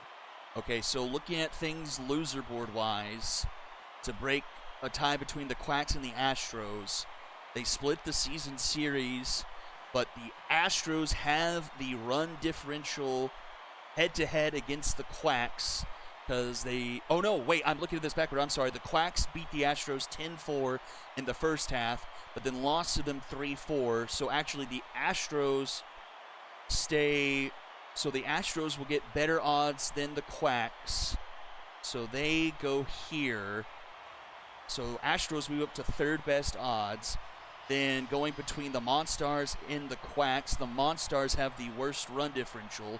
So the Monstars move up, and then the Quacks go on top of the Knights. Yeah, look at that double-digit run differential, and they still have better odds. Yeah, plus 10 and 6 games. And below and the 500. Skulls of Rock, who went 15 and 17. Yeah, the Skulls of Rock finished the season on a 5-game winning streak. They kind of had like the anti-Quacks where it seems like they won a lot of their one-run games, but just then got blown out. And 13 hits from the Unicorns. 5 players had a 2-hit day, but only scored 3 runs when the Quacks hit 3 home runs, 2 of them from Devin Larson, 4 RBIs. He was the only player with multiple hits for the Quacks, as the Quacks struck out 11 times in this one. Pitching-wise, the loss goes to Woolmate, 3 earned through 6 1/3. Did her job pretty well. Then Musty Stewart, 2 earned through 1 2/3. Pacheco went 4 2/3. Only gave up 2 earned in a short start. Was still coming back from an injury. Weasley Vo gets the win. 3 innings, only giving up 1 earned, and the save going to Shared Turnip with 1 1/3 scoreless. MVPs Devin Larson, Woodland Sierra, and Jasper Pugh. And ladies and gentlemen, we have completed the regular season. No games left. One made it through, let's see, 192. 192 twice.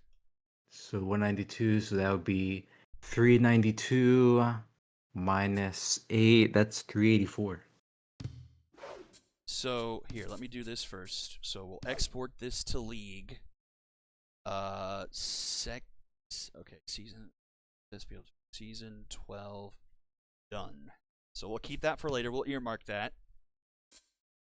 But we'll go back, and now we need to do the tie break. So since it's only 1 game we need for the Epic, let's do that first. And so I wrote it down somewhere here.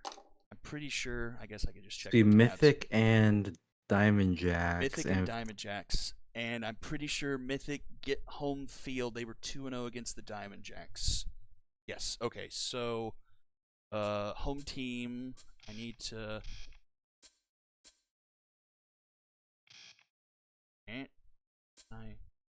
Oh, because I'm not. Oh, you gotta switch. Yep. Okay. I want to do. Oh, I can do. Oh, that's interesting. I didn't. Let's do. Okay, let's do it from the export, because that should be with, if I had points applied and stuff, that will be encapsulated there. Okay. So we need to go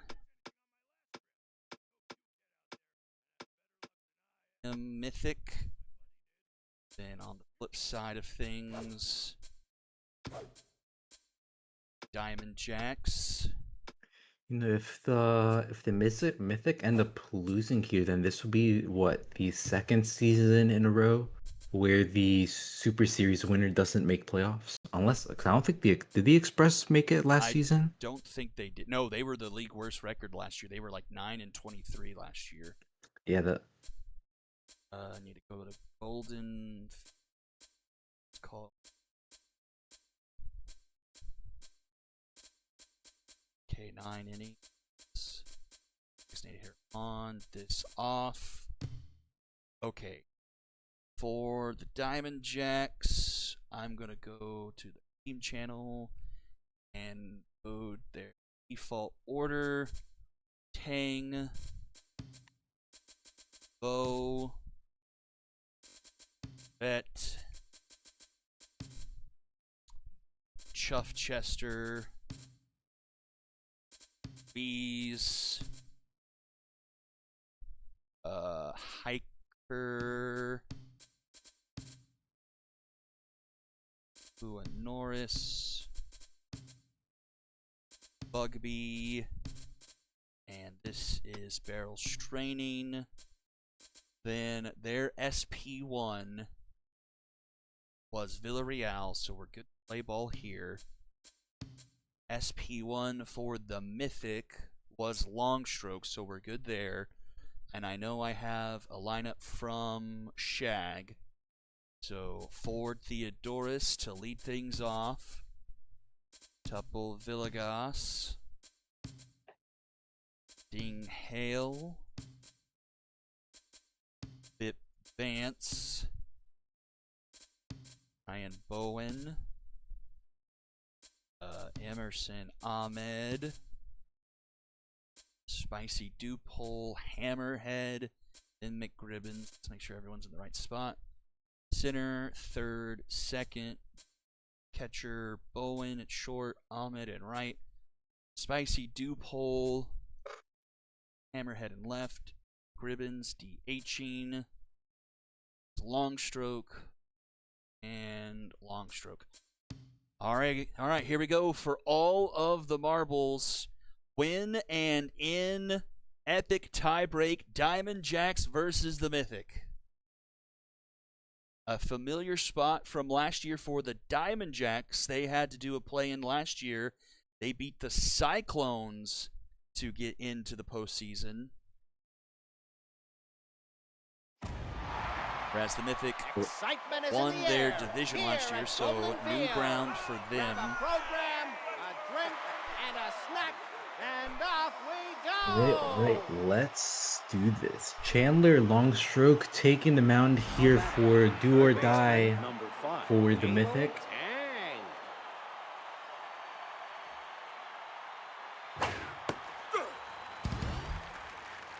No traits, but he has pretty sound stats there. Lots of velo, so if he can hit that fastball, look out. Be interesting to see which version of Tim Ruiz we might get for this game. Yeah, because we do have the mojo reset for so.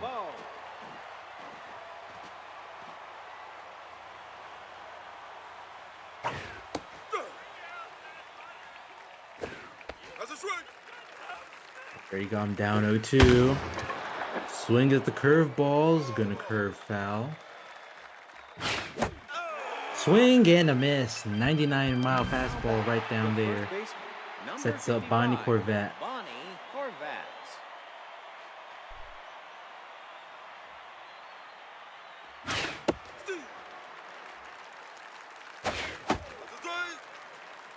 Swing and a miss, 0-2 count, and curveball right past the shortstop, and that'll be the first hit of the game for the Diamond Jacks. The catcher, number 5. Sets up Dragoon Chuffchester, maxed out Mind Gamer. That could bring down, that could bring Longstroke's accuracy to not that good. It looks like it won't matter though. His first pitch swing it leads to an out to end the inning. We go to the bottom of the first with Ford Theodorus leading things off.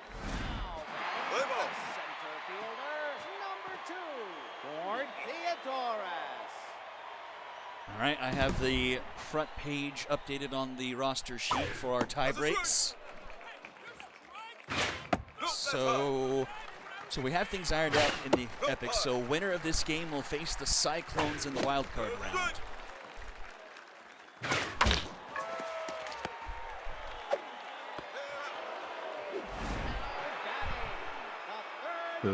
So Cyclones will take the winner of this game, so then that will leave the Bombers and Volts. Yeah, Bombers, Volts were locked in as the 4-5 seed when the Diamond Jacks lost to the Serpents. That's going to go over the third baseman's head for a one-out single. Now batting, the second baseman, number 29, Ding Hale.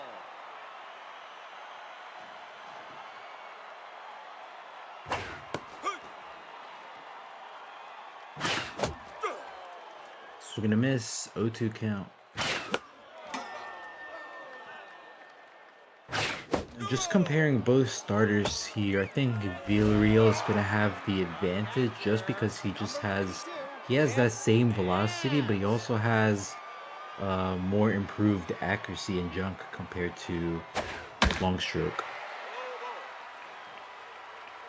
I'm trying to remember because one of the pitchers for the Diamond Jacks was really shaky. I think it may have been their number 3 starter. I think it was Crispy Thunder who was kind of iffy. Runner goes for a steal, hit and run. Won't allow the runner to get the third, but runners on first and second now. 2 outs for Bryant Bowen. The first pitch Slayer. Do not throw him a strike. Chance here early for the Mythic. Strike thrown, and he's back to neutral.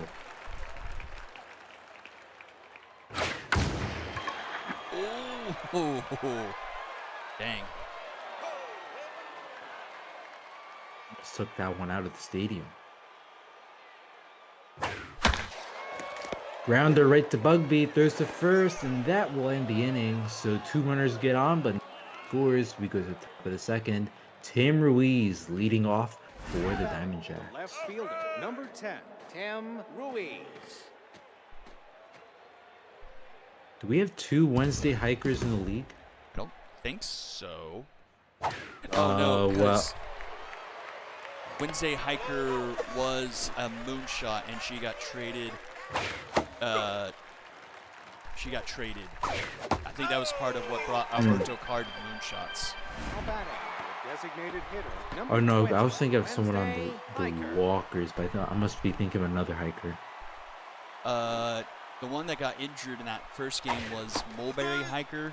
Mulberry hiker, there we go. Yeah, that is something I am maybe just a little bit concerned about since we generate the new players from the game. We need to be careful about duplicate names. I mean, I'm sure the game has a very deep database of names it can pick up from, but that's something we at least need to be cognizant of so we don't get players crossed up on ages number and stuff. 23, Capua Flores.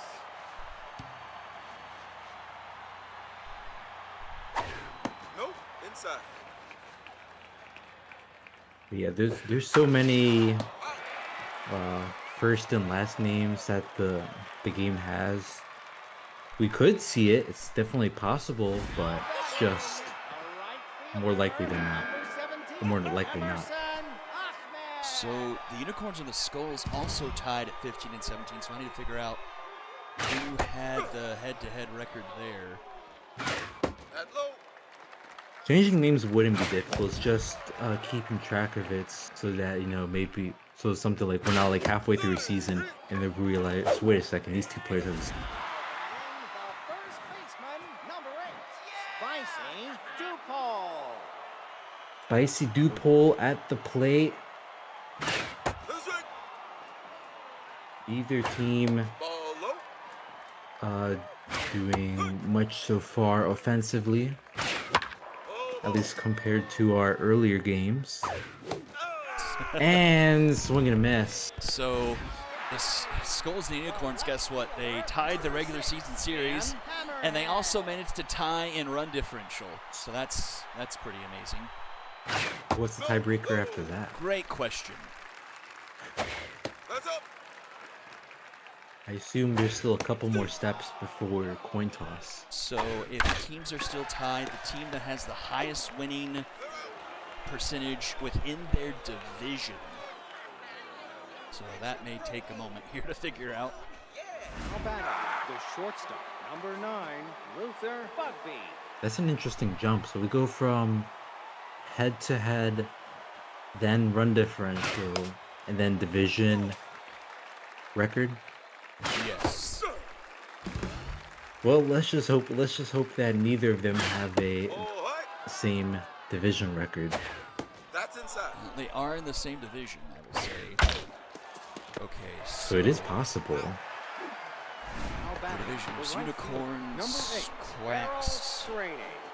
Mythic, Stingers, No, no. That's right. and Bolts.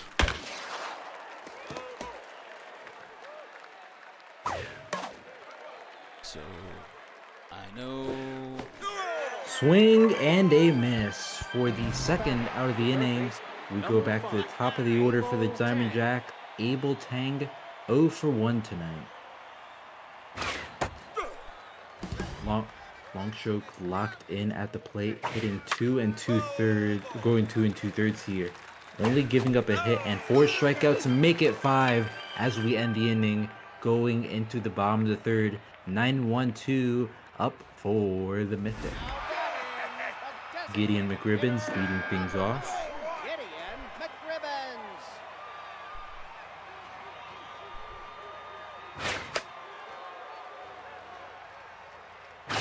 No, inside.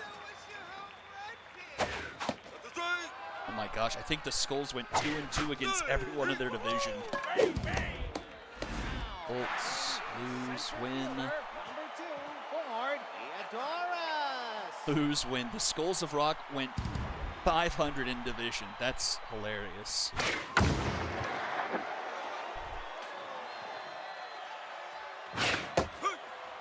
Ten and 10, perfectly balanced as all things should be. Only they were 16 and 16. So, okay, so Number 12, I know right off the bat the Corns actually did lose the season series. Well, I guess if they won a season series, that would also change that. So I guess I need to work this all the way out. That's low. Skulls.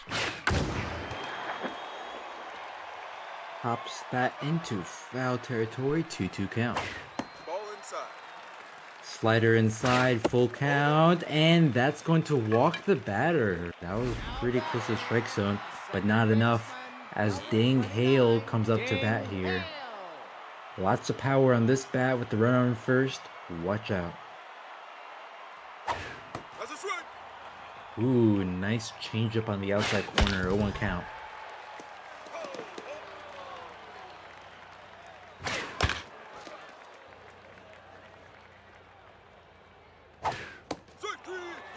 And gets caught looking high for strike 3 as we go to the top of the 4th. 2-3-4 up for the Diamond Jack. And all things considered, for these two teams and what their MO is, I'm really surprised we're 0-0 going to the 4th. Especially in a stadium like Golden Field, which is not that hard to hit home runs. Like, all you gotta do is just hit towards the left or right, and you're almost guaranteed a home run at some point. Baseman, number 55, Bonnie Corvette. Bonnie Corvette, 1 for 1 tonight with a single. Lots of speed on first, bad catcher arm, so watch out for that steal to give her that RBI hero. But not if she strikes out quickly here. Long stroke, being mindful of the speedy runner. Runner goes for the steal, but Corvette swings, keeps it 0-2. Runner goes for the steal, and this time the pitcher catches him, and that will be a caught stealing for the first out of the inning.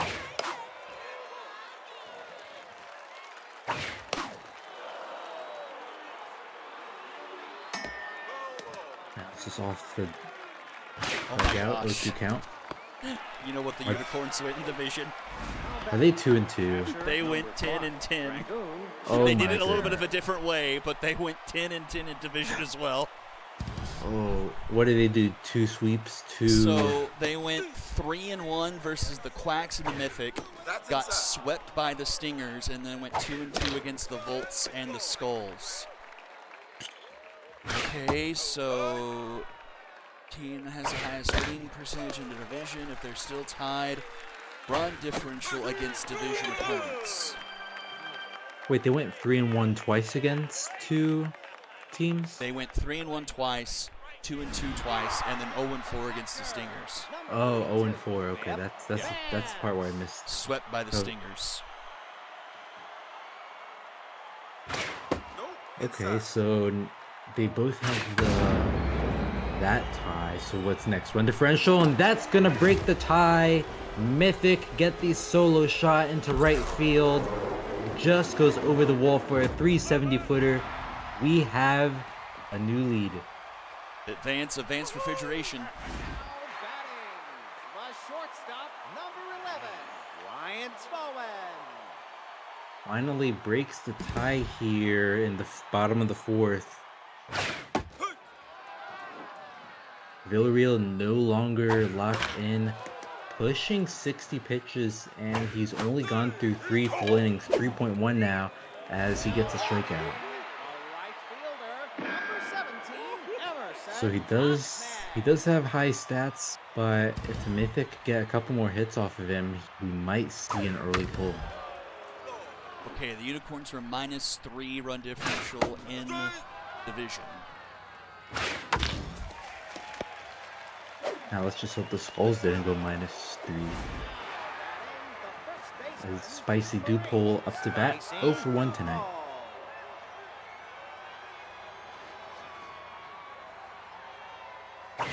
No, no. Dive right past second baseman. Bounces off his glove, and the runner's gonna get on. Setting up Finn Hammerhead. 0 for 1 tonight. And Hammerhead.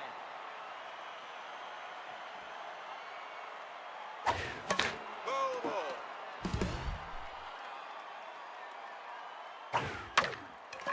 Foul ball.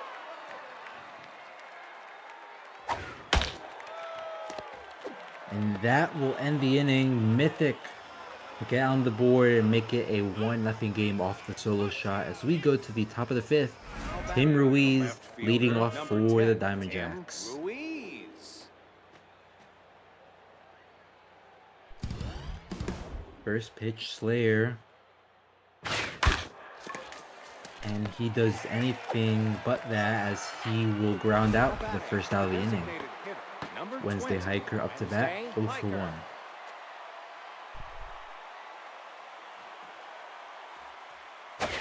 That down. That's a swing. Why'd you even bring the bat? Foul ball. That's foul.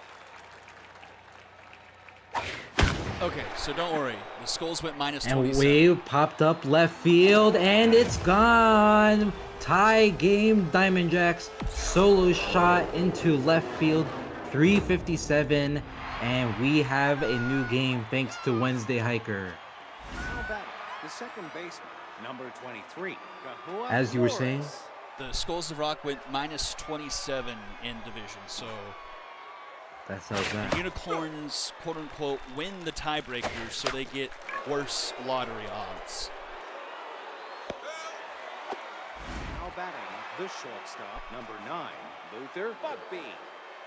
Next up, Luther Bugby, 0 for 1. Steve. Foul ball.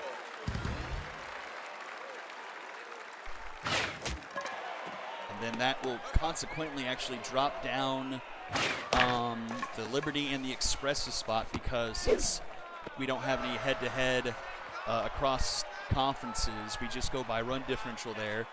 And Unicorns are minus 22 versus the Express's 6, or the Liberty's 6 and the Express's 0. Ribbons.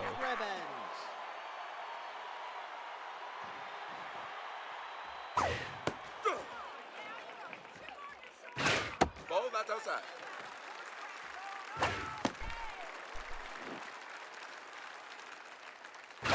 That's low.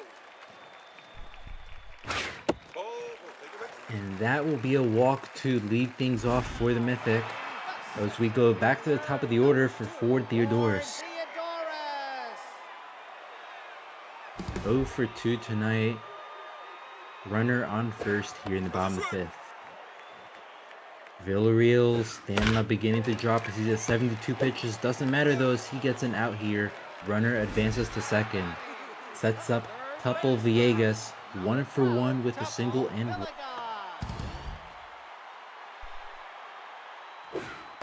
a swing. Low pitch, 0-1 count. Oh no, catcher drops the runner's heading for third, and that's going to be a successful steal attempt. Tie-breaking run 90 feet from home. Infield playing in here with only 1 out in the bottom of the 5th. Swing and a miss! Oh, Gets him on the outside. Brings up Ding Hale. 2 outs here. Hale. Huge strikeout for the Diamond Jacks as now they can play a normal. And Ding Hale's gonna hit it right to Villarreal. And the Mythic unable to take advantage as we go now to the top of the 6th. 9-1-2. really had a Brutal window of indeed. opportunity there. Barrel. Straining. Nope, that's high. Especially how this game is starting to look here. You need to take advantage of everything you got. Hits it right to Villegas, throws across the diamond for the first out of the inning. Batting, the third baseman, Number 5. Abel Tang 0 for 2 tonight as we go to the top of the order.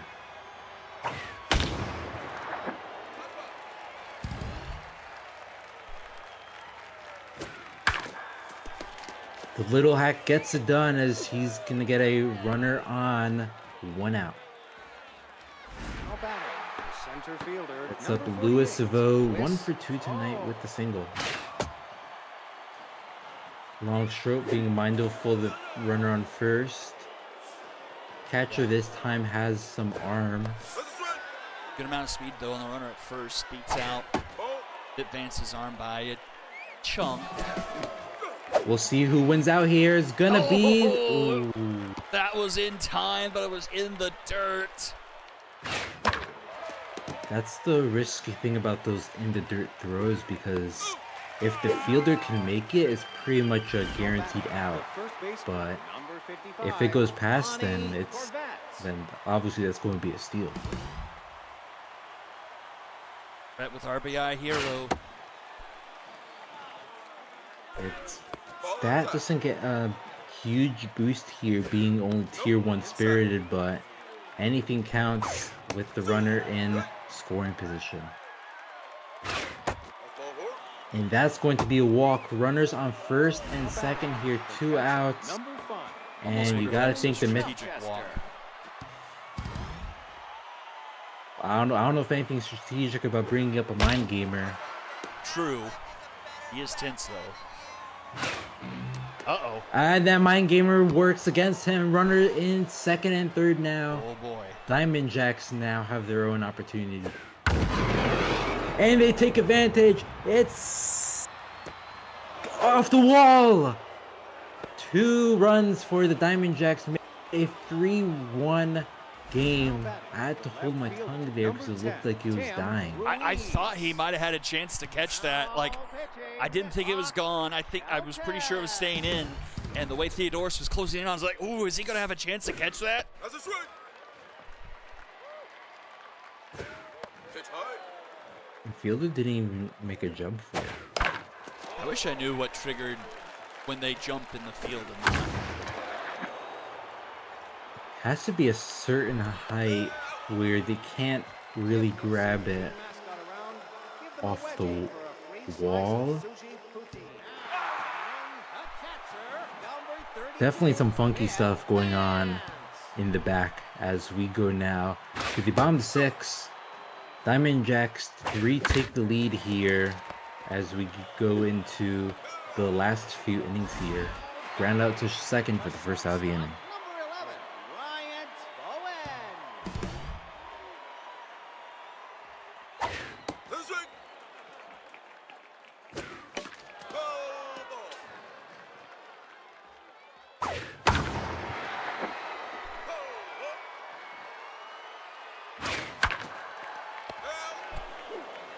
Caught by Corvette for the second out of the inning, sets up Emerson Ahmed 0 for 2 tonight with the outside pitch. It's 4 hits off of Villarreal so far tonight. At low. Locked in. He's been locked in, and look at that pitch count, about to hit 90. Ooh, 0-3-2 count. Gets the swing and is just gonna get past the diving third baseman. Tying run up to bat for the Mythic, and I think now you have to pull him with Spicy Dew pulls up to bat. Yep. Mark Lopez. Bring in Shark Lopez, and just as a reminder here, all these teams playing these extra games are going to have clear bullpens. Ball inside. So Nope, that's high. that's the one advantage that both teams can try to work with here. Chokers on Dupole. Oh, and he chokes theirs. That's going to be a caught looking for strike 3. We go to the top of the 7th. 6, 7, 8 up for the Diamond Jacks. Designated hitter number 20, Wednesday, Iker. Nope, high.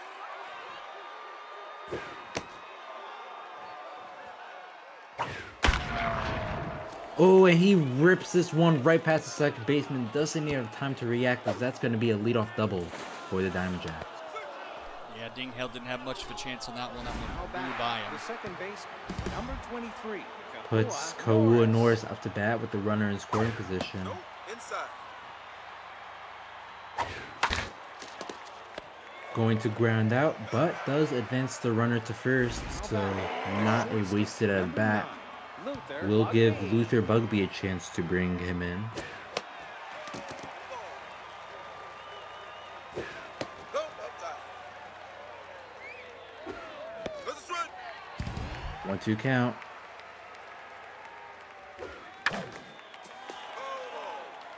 Tough out activated for Bugby. Swings at that, goes past the pitcher, and the Diamond Jacks get another run here. Makes it 4-1 as we are on the top of the seventh. Number 8, Barrel Straining's up to bat. 0 for 2 tonight.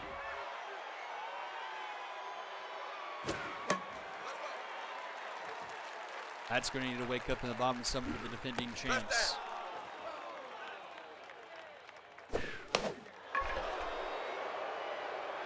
Popped into foul territory for a 1-2 count.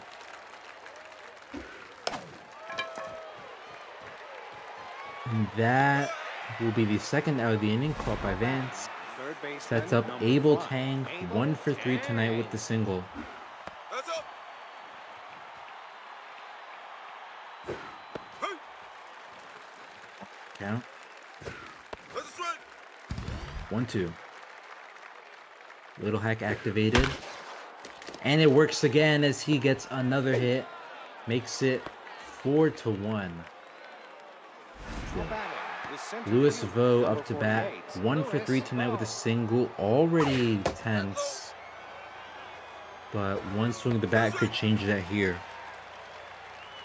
The strike. No, that's high. Watches the curveball high, even count.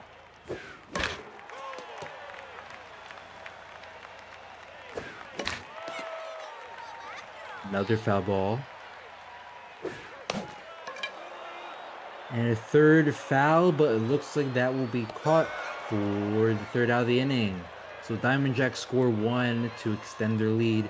We go to the bottom of the seventh, where the bottom of the order, 8-9, followed by 1. Number Up 6, next. Dan Hammerhead. Really big to get Louis Vo out there without giving up any more runs. 3 runs still manageable.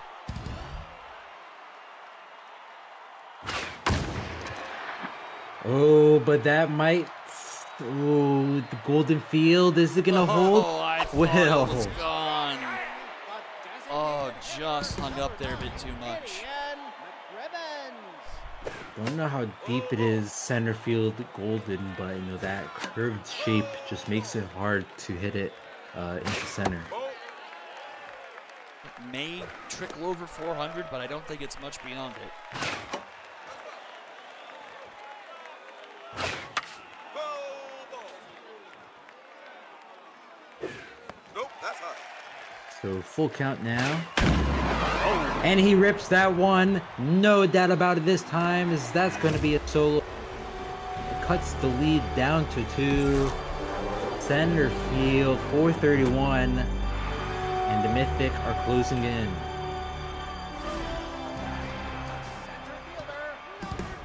Also resets the order as we go to Ford Theodorus. No, it's the mojo hasn't carried over, but Theodorus has not really had a great season 12. Ball. At least by, you know, franchise anchor standards.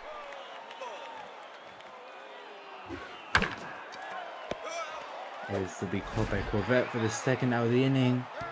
Topo Villegas up to bat, 1 for 2 with a walk and single. And he's going to rip that past second base, tying run up to bat for the Mythic. One swing baseball. Second baseman, One swing number baseball and 29, Ding Hale. Hale. This guy was on fire in the second half. Ding Hale had probably one of his best stretches of his career.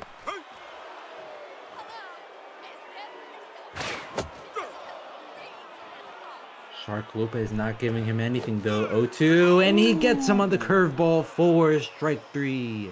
We go to the top of the 8th. Mythic take a run back to keep it a 2-run deficit. The first baseman, Bonnie Corvette number leading 55, off for the Bonnie Diamondbacks. I think Corvette. every pitch of that at bat was in on the hands, and he swung through all of them.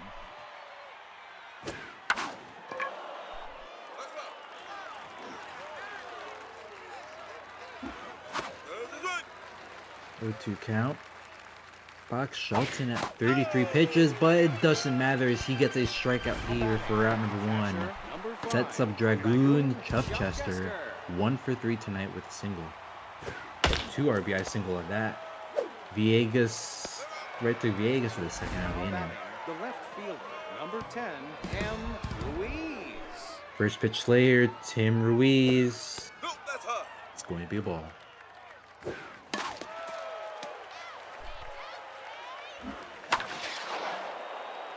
Pops up in the right field, but that will be caught for round number 3. Go to the bottom of the 8th. Heart of the order, 4, 5, 6. If there's anyone that's going to get it done for the Mythic here, it's going to be Vip Vance. 2 for 3 tonight already with a home. I feel like the Mythic really need to try and get one on the board here. That way That's they up. can get at least maybe back to the top of the order come bottom of the 9th. Yeah, you do not want to go 3 out here because that would bring in 7, 8, 9 in the biggest inning of your season.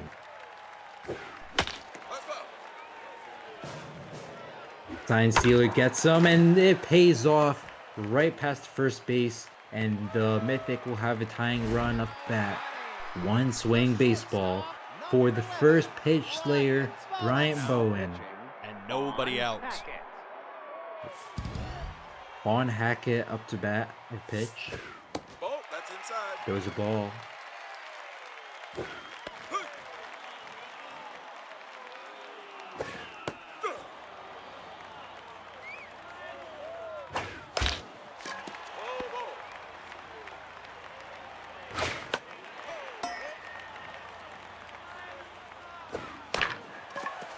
Grounder right to third. Tang throws his Norris right back to first and around the horn. Double play. Huge defensive stop. Rushing.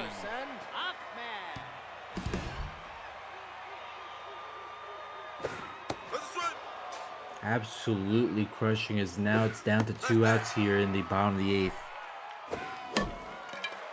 But it doesn't matter. Mythic keep hacking away. Another single here. Back to tying run. This time in Spicy Dupole. Does have that choker trait. Can he overcome it? I was wondering if they may try and do a pinch runner, but I guess they don't want anyone off the bench. That's still a decent amount of speed. And that's going to be another hit. So tying run on first. Tie-breaking run up to bat. In Finn Hammerhead, 0 for 3 tonight.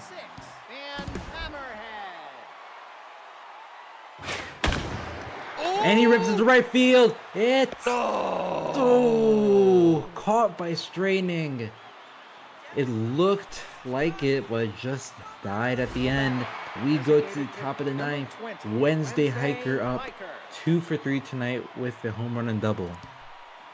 At least they did do at least the bare minimum. They'll have, I think, 9-1-2 up next inning.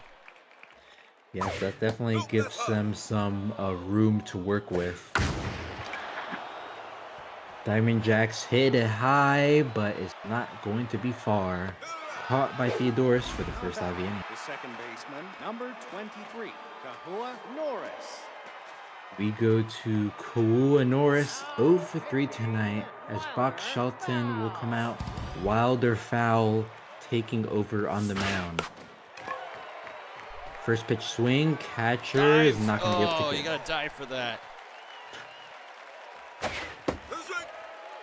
Does the has the AI catcher even dive? I think they will dive time to time.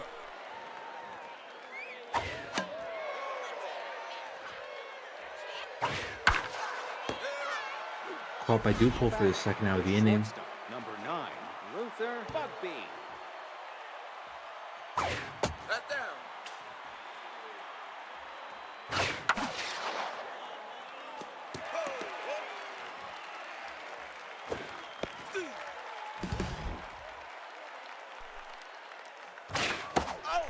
Swing and a miss.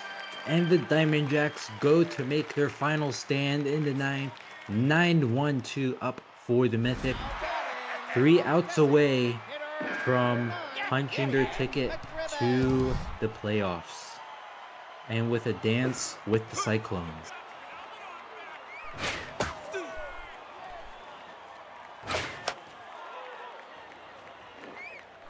A team the McGribbons Diamondbacks beat to death earlier this week. Everyone running for the ball there, but straining is who gets to it. With Ford Theodorus taking over at the top of the order. You were saying? Oh, I was saying the Diamond Jacks laid a beat down on the Cyclones earlier this week, I'm pretty sure.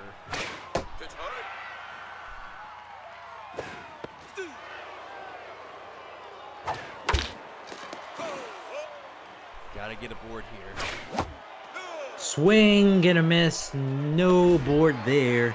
2 outs. The final stand here between elimination for the Mythic. Nope, inside. 1-1 count. 1-2. One more pitch. It's a foul. Swing and they miss. Diamond Jacks are your winner, and the 6th and final seed has been set. Tough game for both teams, and it was just the Diamond Jacks who were able to eke out the victory here. Tough break for the Mythic overall, not able to fully defend their Season 11 title. We will have a new champion once more.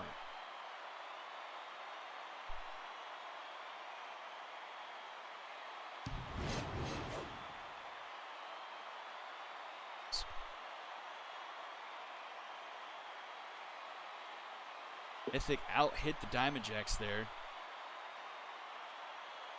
Yeah, they just couldn't get any consecutive hits really going. Like, they got hits, but it was maybe like a single here and then like a single, but they couldn't really get that consecutive back-to-backs that like what the Diamond Jacks had there from 5 through 7. And updates on this sheet real quick. All right. Retrievers aren't the only repeat champions. We have unless you're talking like 2-time. I mean, they But that's a 2-time given. and repeat because they went season 8 True. and 9. Right. Oh yeah, that's true. I forgot that little facet.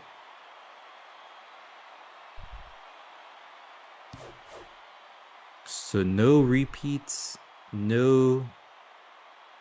But we do have a couple of would-be first-timers or teams getting their second.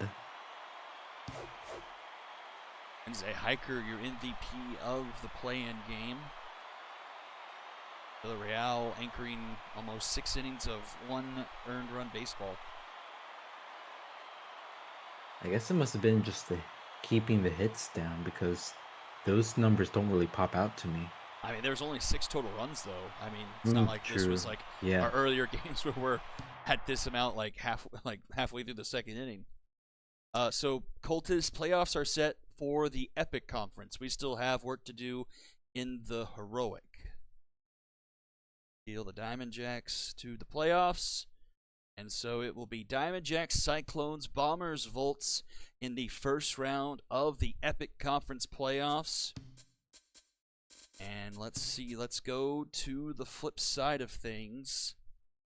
So we need... I think it'll be Walkers in Area 51. Yes, correct. And then loser of that will take on the Sonics. Correct. And we need to go to the left. Area 51. Watch game. Go to Motor Yard.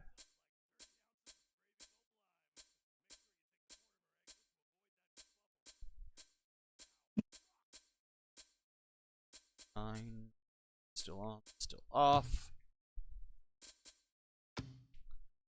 Suggested lineup, and their SP1 is Edward Dunlap,